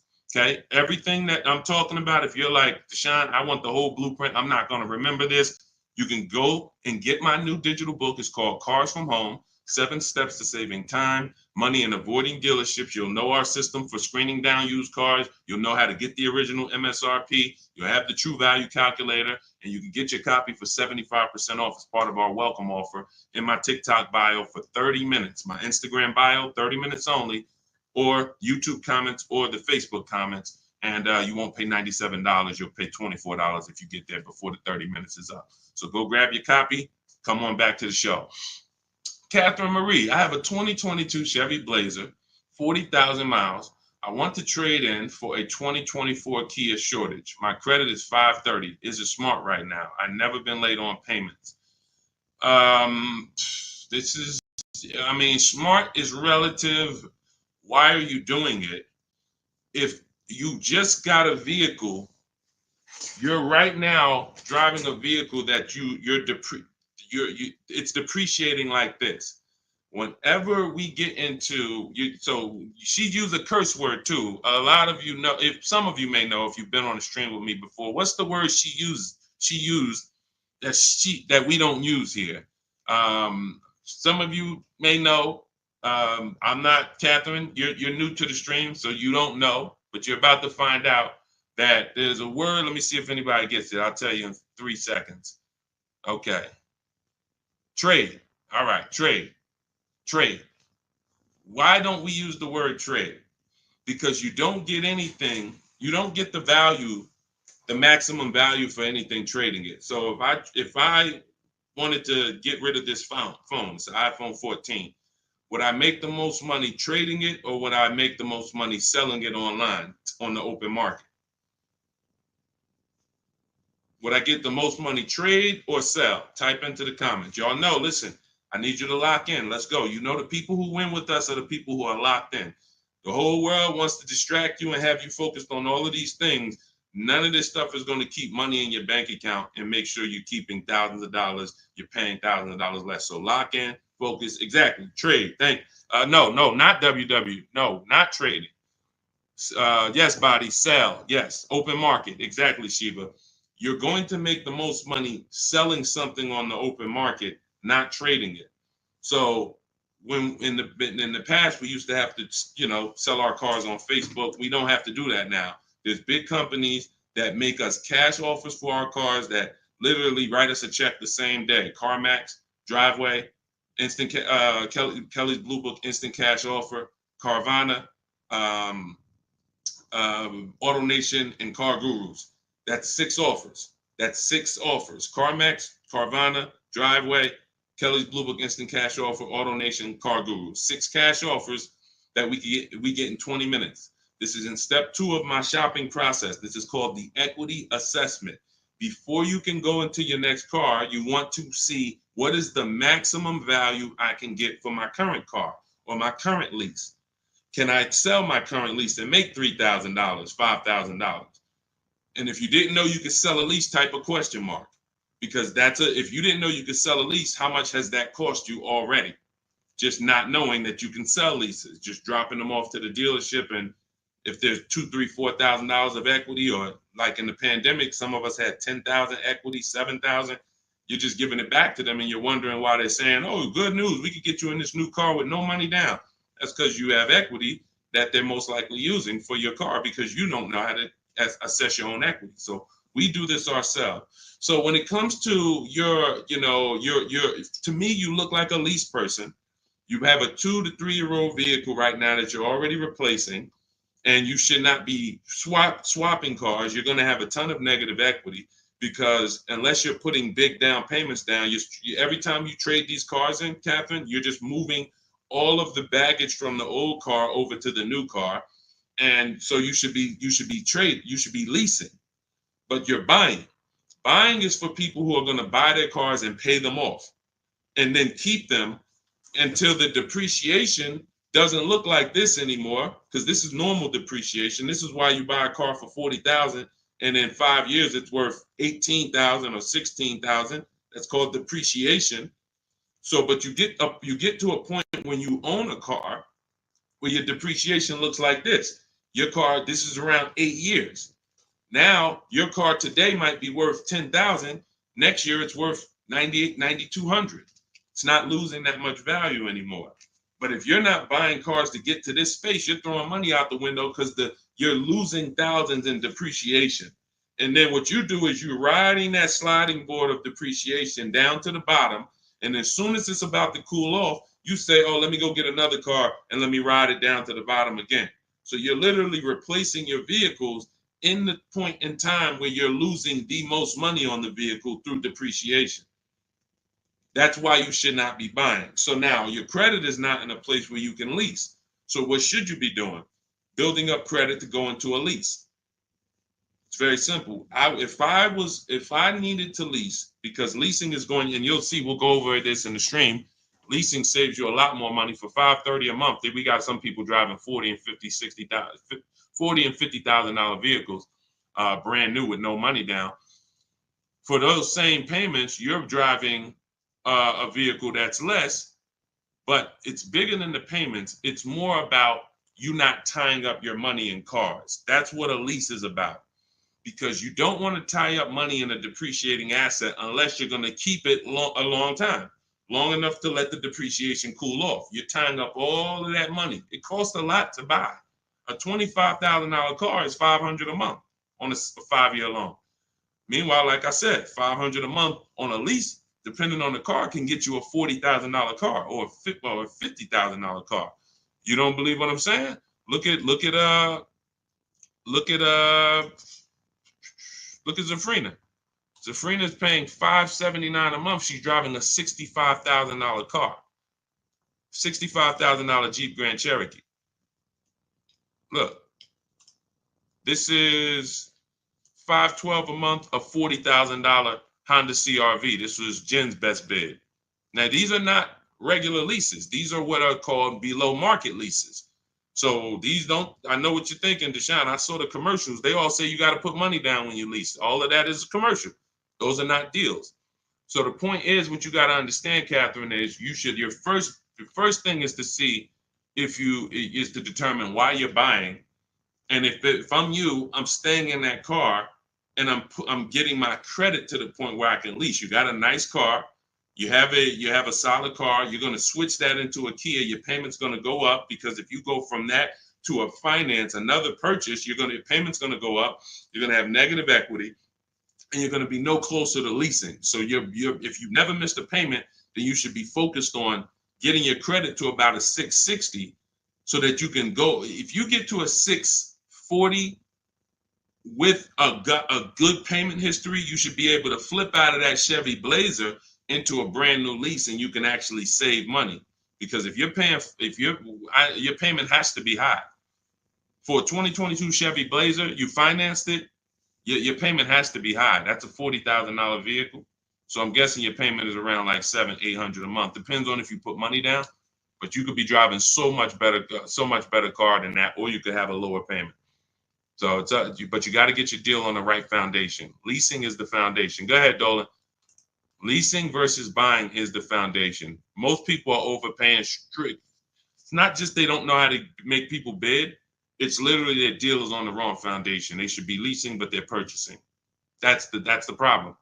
Negative equity all day long, high payments. They just always have them. What about with a low credit score? What is that? You're gonna have to. I need more info than that. I need more info than that. Like, relate that to your question. Are you trying to buy? Are you trying to lease? Like, what is? Give us a more detailed question, Santiago. Go ahead, Dolan.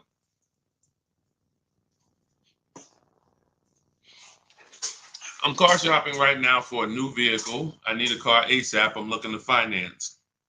Okay, so first thing to determine is, do you have a current car? If do you have a current car, then you've already decided you're going to purchase. You're not leasing. So therefore, now we move to step two. My process is 7 steps. Step 2 is equity assessment. Do you have a vehicle you need to sell? Okay. Now we're going to budget for. Are we going to budget for a new car or a pre-owned car? Can you afford both? That's the thing. Now, in my book, I have something called the perfect budget calculator. This is where we use the standard interest rates. We put our, preferred down payment in. It could be 0. Some people, you're like, Sean, I could put 3,000 down, but if I don't have to, I don't want to. That's what the perfect budget calculator does. You put in what you could put down comfortably. You put in what can you spend monthly comfortably. You put in what equity you have from your old car. You put that in, and then what it does is it tells you how much you could afford for a car. Could be 22,000, but you get multiple goals, because what you got to understand is, if I spend $400 a month for a 5-year loan, that's less money than if I spent $400 a month on a 6-year loan. So what we do oftentimes, you can actually budget for a lower price vehicle simply by shopping for a vehicle with a 5-year loan instead of a 6. So yes, my budget might be $400 a month, but for how long? So the perfect budget calculator gives you multiple goals, because you got to decide, what can you afford? Can you get everything you want in a new car at your budget? You said I'm shopping for a new vehicle. Can you get everything you need in a new vehicle for your budget? If not, then you got to go pre-owned. And then now what you're doing is you're going to the market and if let's say you're shopping for a new vehicle, because you said I'm shopping for a new vehicle, what we would do is we're separating the finance from the purchase of the car.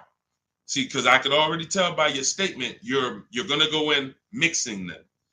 And what I need you to get is, you're giving dealers, anytime you buy a car from a dealer and you give them a loan, you get your loan from them, you've actually given them 2 transactions. You've given them 2 transactions.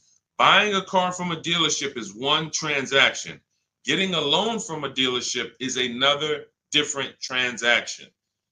And you're never going to get the best deal doing that, because you're not bidding out the loan. What we do is we bid out everything. Every part of our car buying transaction, we're bidding it out. So we're bidding out, let's say you're searching for a new Honda Civic. Okay, there's 25 Honda dealers within 100 miles of me. I'm talking to all of them online. You use my way, you're doing it by email, copy and paste. You do it your way, you can call around, ask for the managers. But I want to find the Honda dealership that's going to sell me a Honda Civic that I want for the lowest price. Who's going to beat everybody? Now, once I find that person or that dealer, now it's time for me to bid out my loan. My loan gets bid out by me reserving my car with the dealership. Hey, Honda, you already got. See, when you do this, what you're going to get is you're going to get a buyer's order, and you're going to say to the dealer, okay, I'm going to go shop for my own financing, but if you could beat the rate, you can have the business. So sometimes where you're going wrong. Another way you're going wrong is you're not giving the dealer a chance to beat the rate you got. And that's losing you opportunity. And the more people bidding for your loan, the better. And I'm going to tell you how you could do it without affecting your credit negatively. So this is all what I call the bank bidding war. This is in my books, the bank bidding war blueprint, because like I said, we bid everything out. That's how we get these deals that we get, that you see people get. So the point is, we lock up our car, we go home, we have our banks bid, we have online credit unions bid, online banks bid. Whoever gives us the best rate, now we call the dealership and we say, hey, if you can beat the rate, you can have the business. See, if you, it doesn't have, you never want the dealer telling you what your payment is going to be. Your payment is between you and the people giving you the loan. But because you mix those transactions, you don't realize you're giving the dealer maybe $5,000, $7,000 of negotiating room in the car you want to buy. And then you're giving them another $3,000 of negotiating room in the loan. So they have all of this money to move around, and then God forbid you trade in your car. Now they got another $3,000 of wiggle room in that. You're giving them all three transactions. And that's why you're wondering, oh, I hope I could get a good deal. You can't. You have to separate these transactions and do them at home so that you can bid them out. So that's what you would do. If that's a process I call the 25 to 5. And as you can see, you don't need a lot of time to work our system. Ansley, I want to say, where's Ansley's deal? I think he got his car, he got his below market deal in like, look, he said right here, he said, I started the process Saturday. I accepted a deal Monday. Got the car delivered Thursday. So for those of you, if you're like, man, Deshaun, I need a car in 3 days.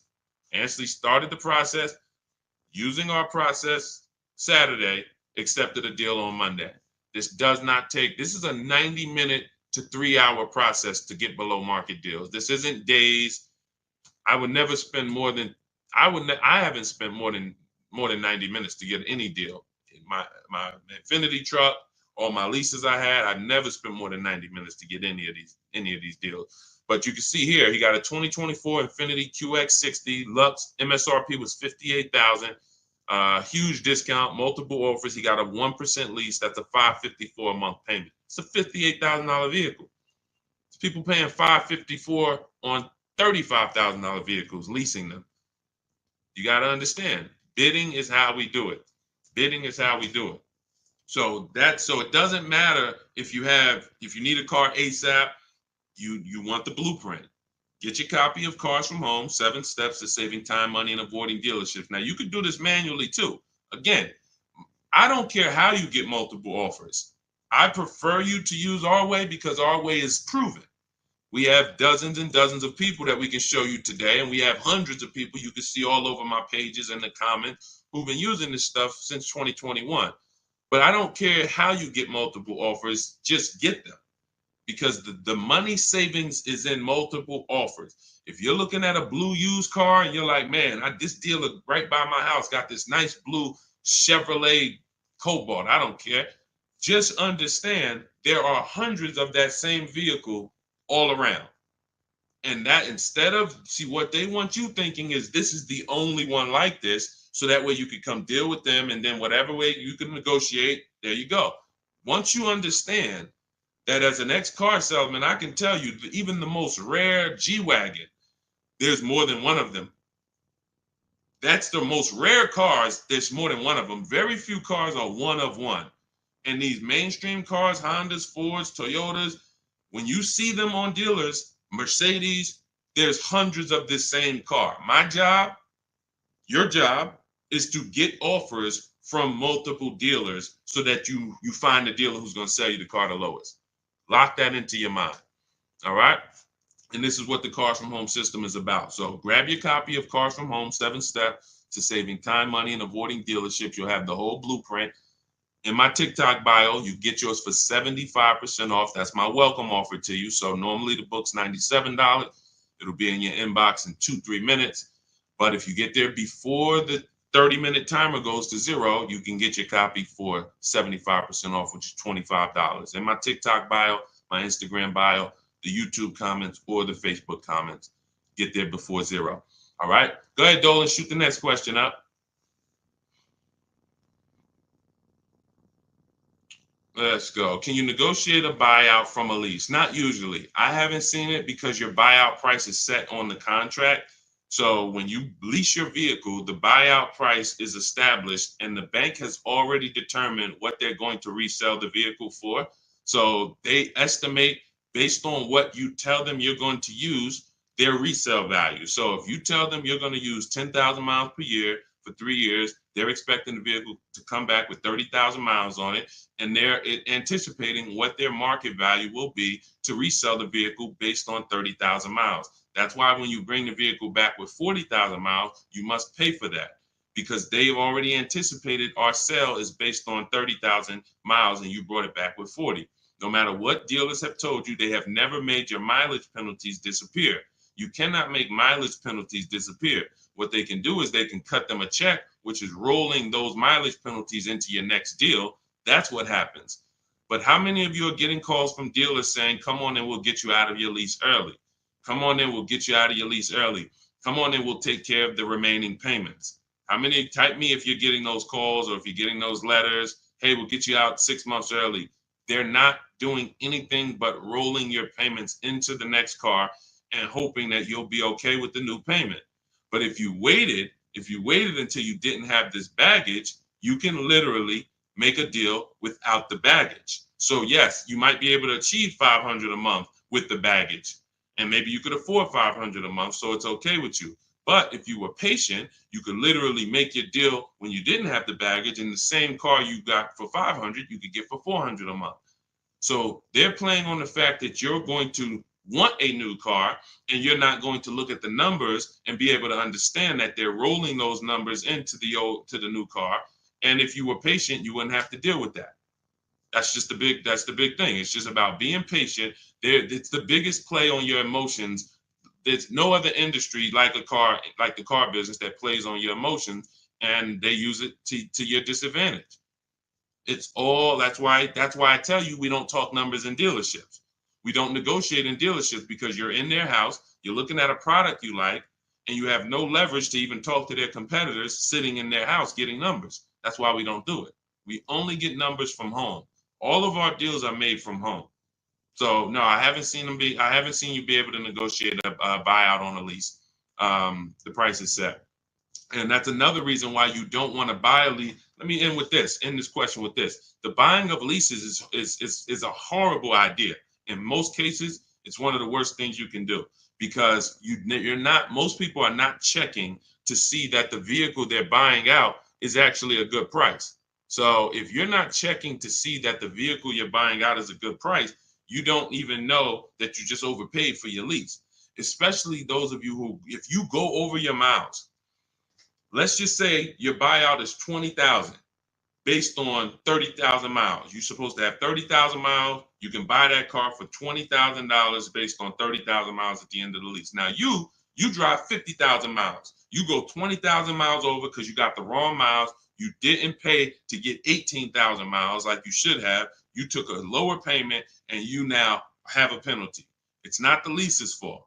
So now you come back and you say, well, I'm going to just buy the vehicle. The problem is the vehicle that the 20,000 buyout price was based on 30,000 miles. So now you're about to buy a vehicle and pay the same price that was for a $30,000 30,000 mile vehicle. You're going to pay the same price for a 50,000 mile vehicle. So you buried yourself and you've bought something well above what it was worth. You've paid well above what it was worth because the fact you put 50,000 miles on it didn't adjust the buyout. It didn't say, well, you put 50,000 on it. Instead of 20, you could buy it for 16 because it's really not worth 20 at all. No, you're paying the buyout price no matter what. So 99 times out of 100, the penalty is way less. It's just bad leasing. It's bad lease structure. When you see people that hate leases, it's their fault in a lot of cases. They don't know that though. Man, I didn't get the mileage. They penalized me. Man, I got a bill because I had dents and the windshield was cracked. But if you own the car and you went to sell that car and it was a cracked windshield, wouldn't you need to pay for that? Wouldn't that come off the value? So you have to realize that leasing, you get charged for what you use. If you abuse the car, you're going to be charged for that. If your tires are bald, you're going to be charged for that. If you went to sell the car that you own to someone and it had bald tires, they would be like, all right, you got to lower the price. The tires are bald. So you pay either way. But when you get below market leases, it's not even a question. It's not even a question. That's what's leading you guys wrong. So anyway, I know that wasn't a question about leases, but it was a question about lease buyout. But I use it as another opportunity to tell you how much not understanding leasing is hurting you. It's hurting your bank account big time. Go ahead, Dolan. Big time, not small. $5,000-$6,000 every car you get. You should be leasing, but you're buying. $5,000-$6,000 minimum every car you get. You're overpaying. It's not even close. Go ahead, Dolan. Shoot the next one up. I see we're getting a lot of questions, and let me try to speed through a lot more of these. What's going on? Oh, QT, good to see you, Senator. Always on point. Let's hook up. All right, Senator. I don't know who you are, but hey, listen. TikTok knows I'm shopping for a car today. Listen, lock in, Tifa. Lock in. Could everybody hit the like button? Everyone who hits the like button, if you support good content and you're like, listen, I need to help spread this because my friend might be going out buying a car today and they might be getting, listen, they need this. So appreciate everybody who hits the like button. Appreciate everyone on TikTok, double tapping the screen, running those likes up. We can't spread this message without you. All right, Chef Champion. What do I do if I bought a Jeep Grand Cherokee and the value decreases faster than the payoff? That's normal. That's normal. See, and now watch this. It's based on your loan.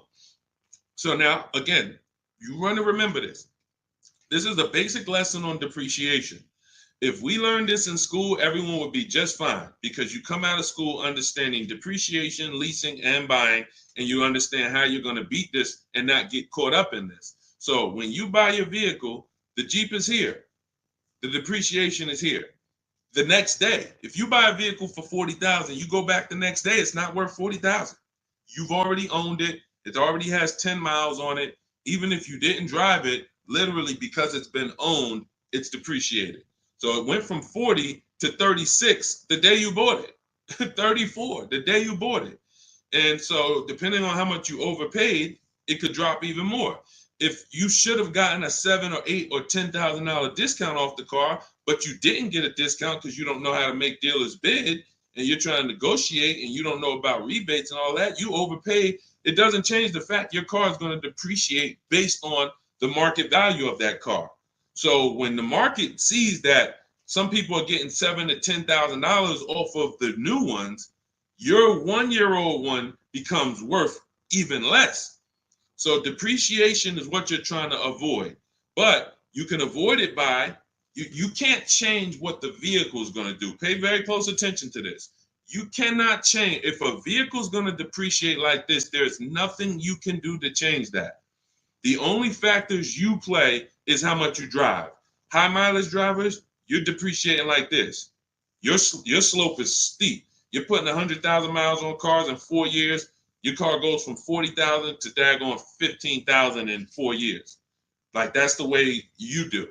Your normal driver is going to look like this. So you can't change that. What you can do is you can say, are you going to keep the vehicle long enough to avoid that? You're riding out the depreciation. Who has a vehicle in here that they've had outside their house right now? Right now. It's older than 8 years. I want you to type the number of years in the chat. Let me know how many years you've had the vehicle in your driveway. If it's more than 8, I want you to type 12 years, 11 years. If it's more than 8, I want you to type the number. Okay, I see you. The next 11 years. No, not 2, Kathy. It has to be more than 8. All right, 12 years. I see you. All right, I see you, Happy. 8 years. Raw Doggy, 18 years. Okay, TT, 18 and a half years.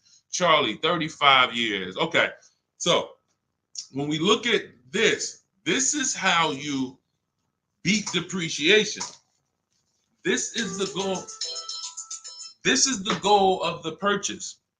You need to understand, Chef, that that's the goal of the purchase. See, they're not thinking when their Jeep Grand Cherokee value decreases after 2 years or 3 years. They're not thinking that way. They're long-term. See, short-term people who don't lease are the ones that are concerned about depreciation. Pay close attention, because you're getting the mindset of why not understanding leasing is super expensive. Because when you're them, you're not concerned with depreciation. TT's not concerned. She's had a vehicle 8.5 years, 35 years, like 18 years raw dog he's had. That vehicle, he's gotten the value out of it. And the more you keep the vehicle, the more value you get out of it. But if you're short term and you're looking to swap that vehicle out and go get another one, you are heavily concerned with depreciation, heavily.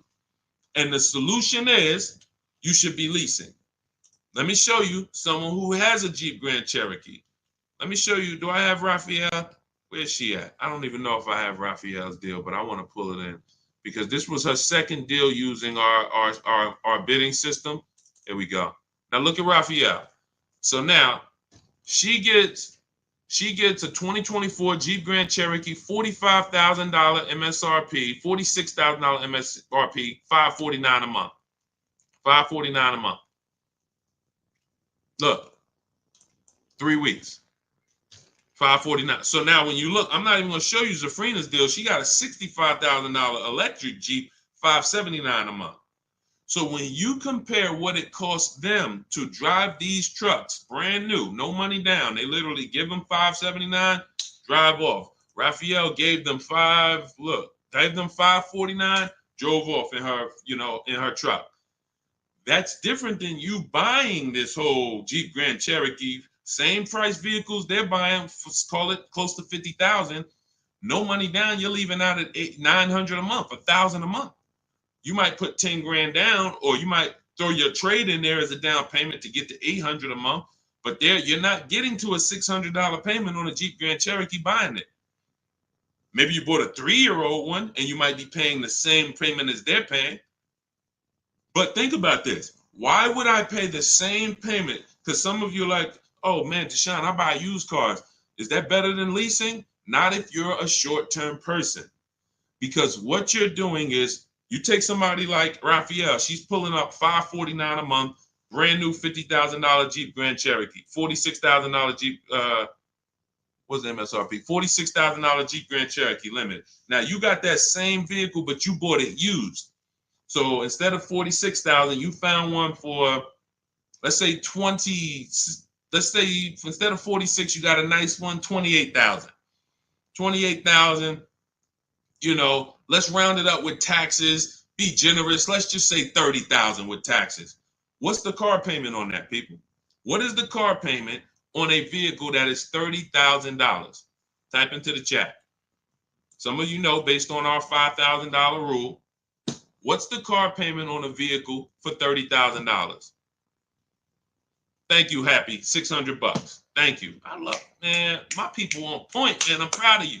I'm proud of the people that's on point, locked in. I know y'all. I don't have to worry about y'all. So $600 a month. Now look at this. That's if we found a used one at a great price, 20-something thousand, high 20s with taxes. We at 30. So we're leaving out the dealership paying $600 a month for a used vehicle, 3 or 4 years old, 1 year warranty left, or potentially no warranty after a year. So versus someone who's driving a brand new $65,000 Jeep Grand Cherokee electric, $579 a month, or like Raphael, who's driving her limited for $549 a month.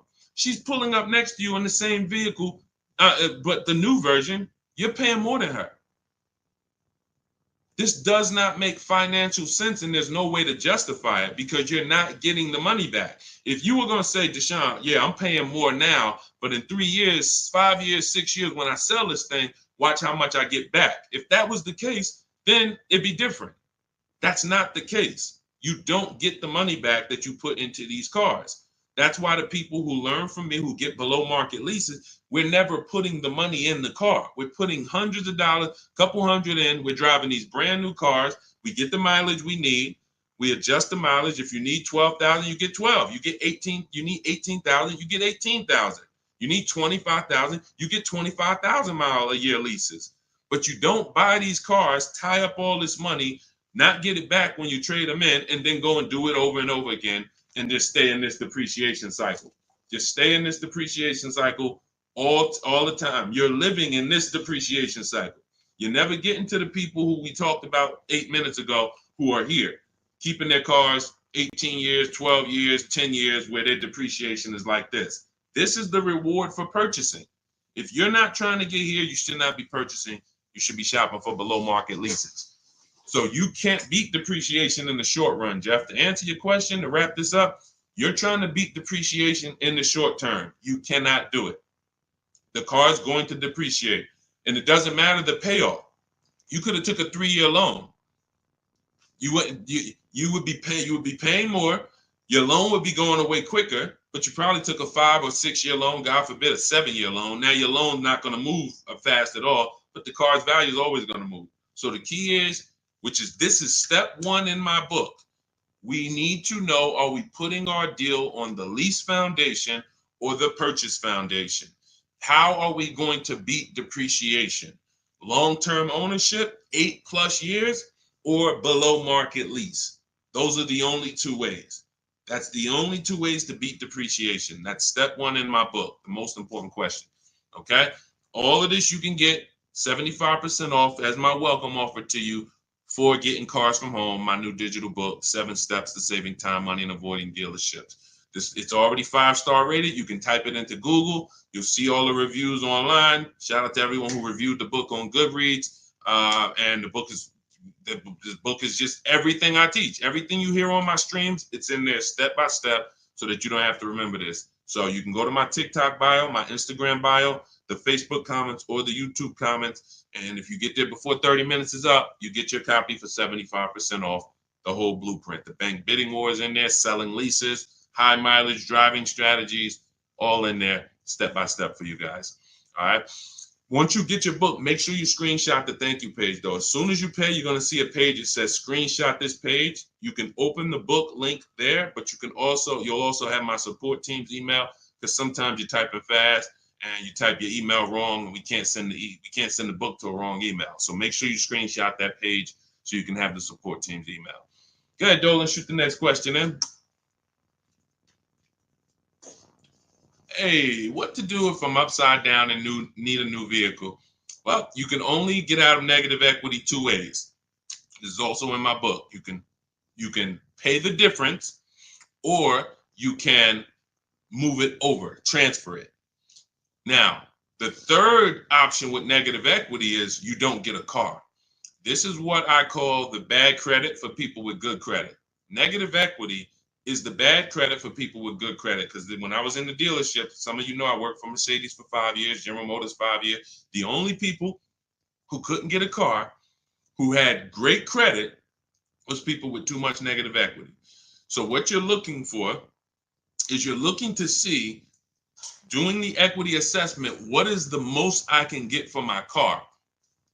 Because let's say the dealer tells you your car is only worth $14,000. but you owe $16,000. They're going to tell you you have $2,000 of negative equity. That's why we never get our prices of what our car is worth from a dealer. We do this from home during our equity assessment. This takes us 20 minutes. We go on CarMax.com, Driveway, Carvana, Kelly's Blue Book Instant Cash Offer, AutoNation, and Car Guru, Sell My Car. This is 6 cash offers that we're going to get in 20 minutes. So now these are the most competitive offers we're going to get, and that's going to tell us the least amount of negative equity that we would have. So if the highest bidder from the online buyers pays you 18 and you only owe 19, then you have $1,000 of negative equity. I would come up with 1,000 and sell to the highest bidder. This is what I call paying the difference. Why is that the first option? Because you can now shop your car deal, get bids for your new car, and you don't have to bring over baggage from your old car. Now, your baggage from your old car wouldn't be a bad thing if you could guarantee that whoever, all right, let's say CarMax wants to pay you 19 for your old car, but you can't pay the difference. You owe too much more than that, and you can't pay the difference. Now you have to transfer, or you have to, use this word we don't use, which is trade. You have to trade. The only time that you can't get bids for your old car to maximize the value is in a negative equity situation. That's why we don't like it. So now, instead of me being able to sell my car in the open market to the highest bidder, I need the dealership that I buy a car from to add my negative equity to the deal. And the bad part about it is there's no guarantee they're going to give me the same thing Carvana was going to give me. If Carvana was going to give me 19 and they were the highest offer, there's no guarantee the dealership that I'm buying from could match Carvana's offer. In most cases, they can't. They're going to say, hey, that was Carvana. It's worth 19 to them. It's only worth 17 to us. That's the most we could pay. And they're not lying in a lot of those cases. They can't. First of all, they've already won the bid to sell you a car. They beat all their competitors. Now we want them to win another bid and beat all the people who wanted to buy a car from. That's just not going to happen in most cases. So you end up with more negative equity when you have to trade, because the dealer who ends up able to, absorb your car does not can't pay you what some of these online companies can. So I always say, get the online companies offers first. See if you can pay the difference. That's going to be the least amount of negative equity you have. That'll allow you to move with no baggage, and that's going to be the best thing for you. Now, that's the 2 strategies in my book for negative equity. 2 strategies. Now, if you need to transfer, now you have to take into account loan to value ratios. Depends on how much negative equity you have. Do you have 4,000, 3,000? That could usually be transferred over to most cars and go right on top of the purchase price, and you're going to be fine. But if you have $10,000 or $15,000 of negative equity, there's not many cars that you can switch over to, and it's going to allow you to absorb all of that unless you get a big discount. If you get a big discount, you look at somebody like Milligan. Milligan gets, $27,000 off her. Where's her deal at? She gets $27,000 off her Mercedes EQE. It was $79,000. She ends up getting it for $51,000. That's bidding. She gets all the discount and all the rebates. And now you look at somebody like Kimberly. Kimberly gets $20,000 off of her Maserati. $86,000 vehicle, 87. She gets $20,700 off. If she had to roll over 15 grand of negative equity to this deal, she could do it. So the bigger the amount of negative equity, the more you need to search for a car that has the best offer on it, the below market offer on it, gives you a lot of rebates, a lot of discounts, 7, 10 grand, 12 grand off, so that you can roll that negative equity over. And 99 times out of 100, you should be rolling it over to a lease, because once the lease is paid off in 3 years, you're gone, and the negative equity is gone. And it's a hedge, because this has happened to people. They didn't plan on it, but they'll roll over 5 grand of negative equity or 10 grand of negative equity to a lease. Vehicle gets totaled.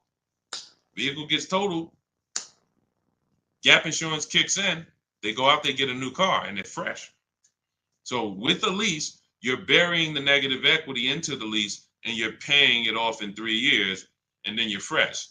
And in the case of a, God forbid, total, or the vehicle stolen and not recovered, it's gone. Negative equity is gone. So it's the best way. Going from a negative equity situation to another finance makes no sense to me, unless it was an emergency and you had to switch cars. That's the only time, like you were planning on keeping the car 8 years, 10 years, but there was an emergency. Maybe your wife had triplets and the car doesn't work anymore. Now you have to go and get a bigger car, but you're a long-term person. That's the only case. The other cases, you should be flipping negative equity into a lease.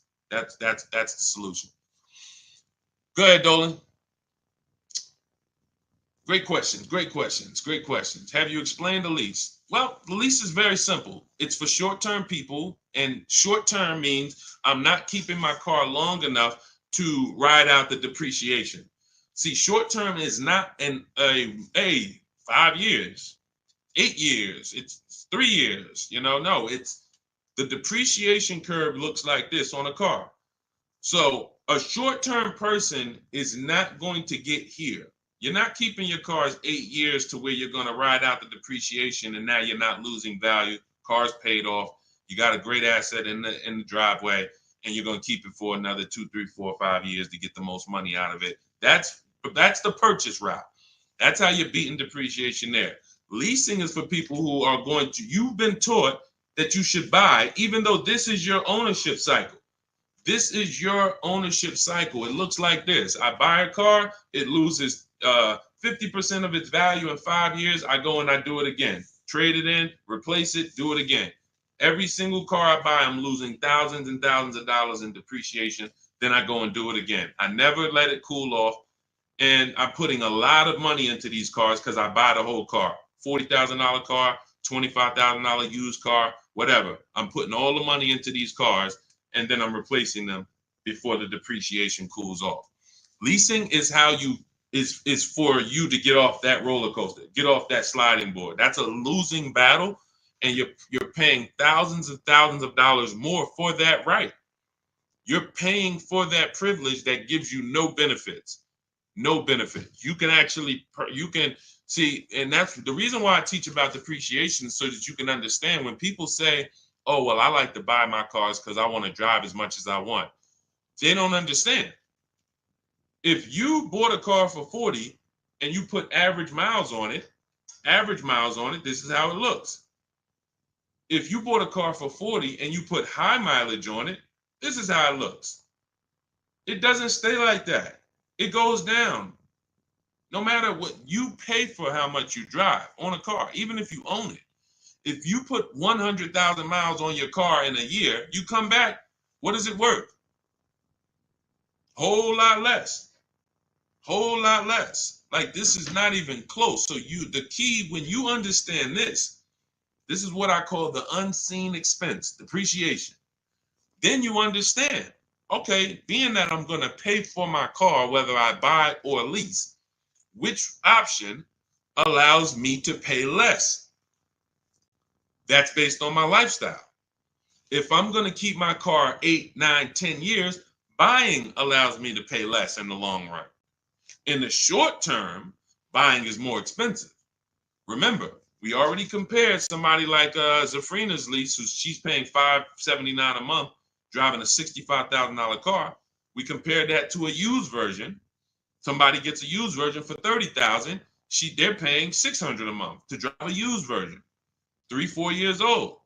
Somebody who wants to buy a brand new version like Zafrina got, $65,000 car, that's a $1,300 a month payment.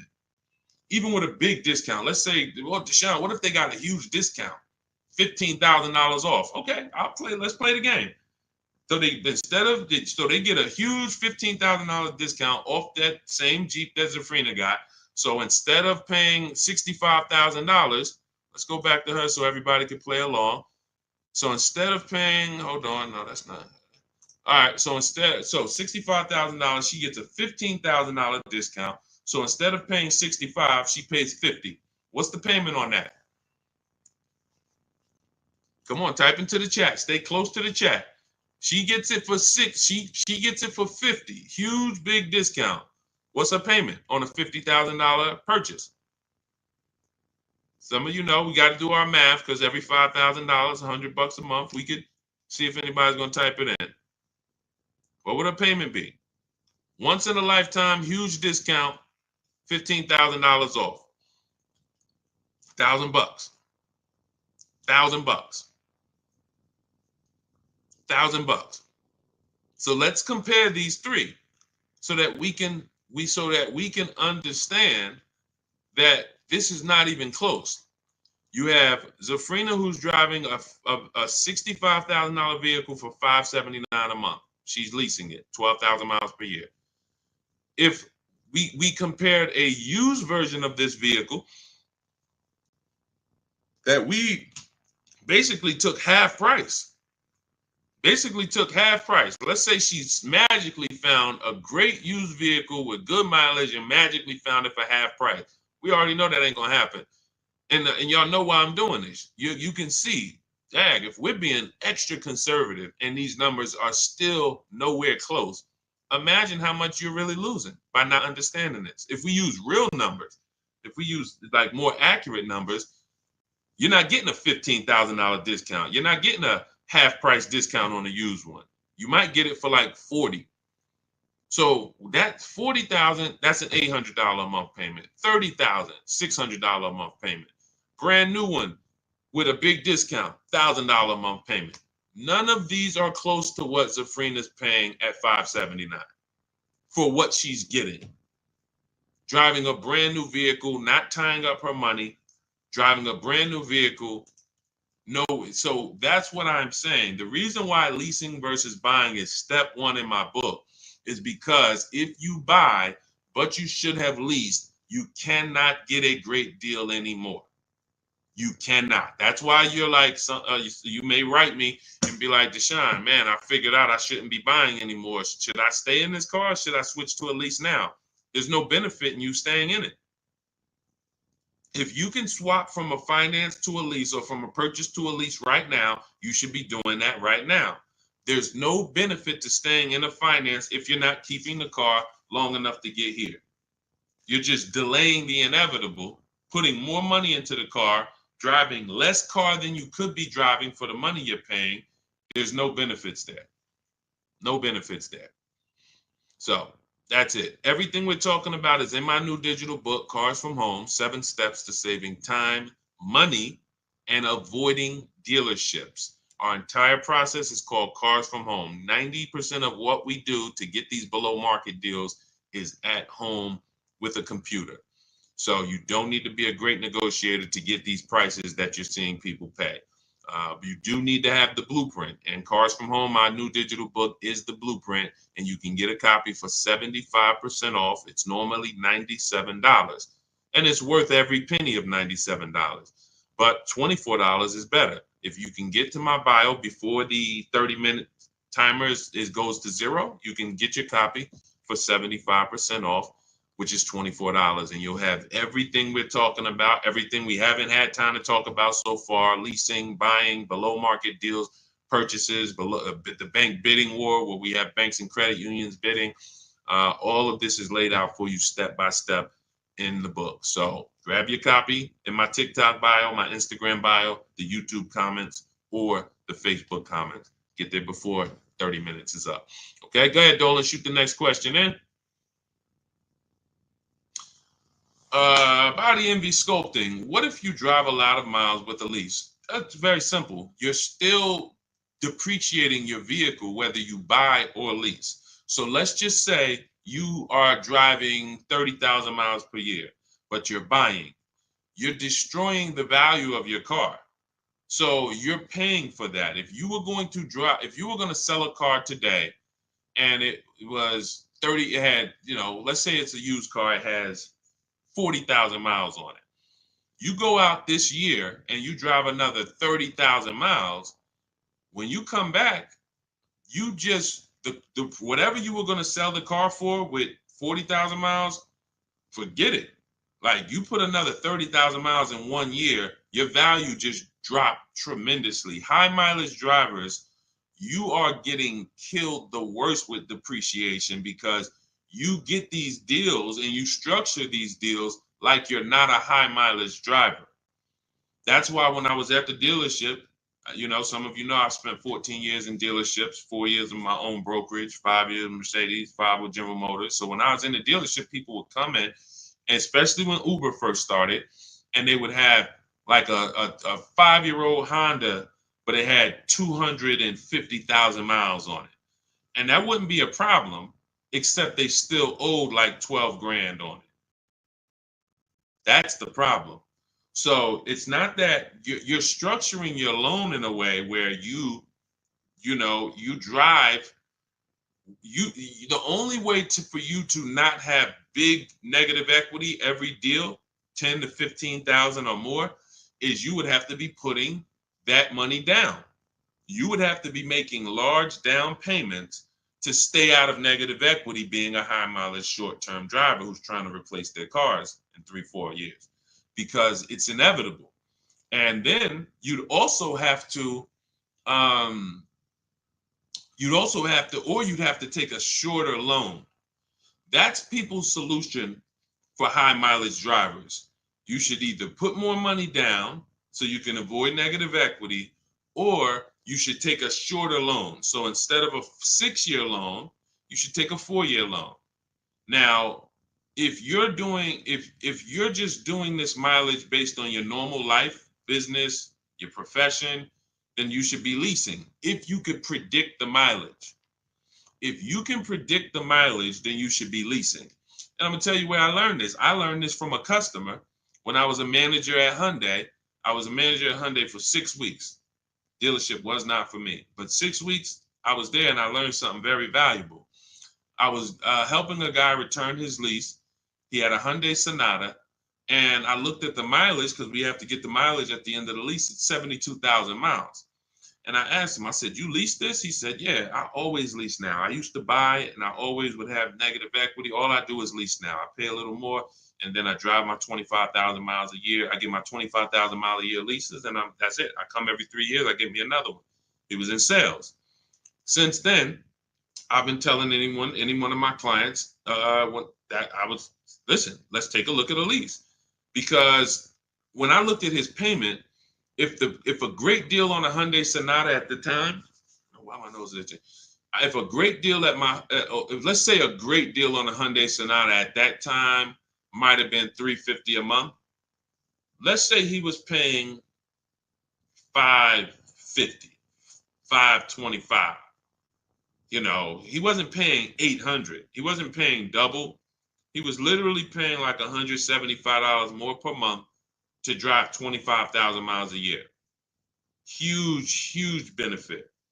Now, if you don't know how to get good lease deals and you go and you try to do a high mileage lease, then it's going to suck.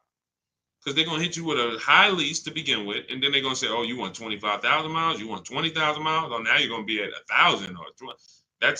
But if you do like what Jen did, Jen she uses our system. She gets her bids for her Honda CRV hybrid, very popular vehicle, has been for the last 3 years. She gets a $39,000 vehicle, $512 a month, no money down. That's a 1.3% lease. And then she adjusted it from 12,000 miles to 18,000 miles. Payment went from $512 to $563. Look. And then after that, she put money down because she wanted to lower her payment. See, we always talk about when you put money down, you have to lower it. You always have a good deal, a great deal, before you put money down. Money down is just to lower your payment on an already great deal. You can't buy your way to a great deal. You can't. So she had a 1.3% lease, and then she bumps it up to $563 a month. See, so some people who didn't understand lease structure, knowing they needed 18,000 miles per year like Jen, they would take the 12. They take the 12, take the $512 a month payment, not even ask, hey, how much would it cost me to get 18,000? Because that's what I need. She pays $45 more per month. She drives 18,000. She could bring that vehicle back with 60,000 miles on it in 3 years, and she could do it again and get another one. And she's not taking the depreciation hit. She's paying a small amount to drive that vehicle over the next 3 years. That's the benefit of getting below market lease deals. Hey, Ava. Hey, no problem. Yeah, thank you for what you do. No, thank you. Thanks for showing up. I'm here for the people who locked in.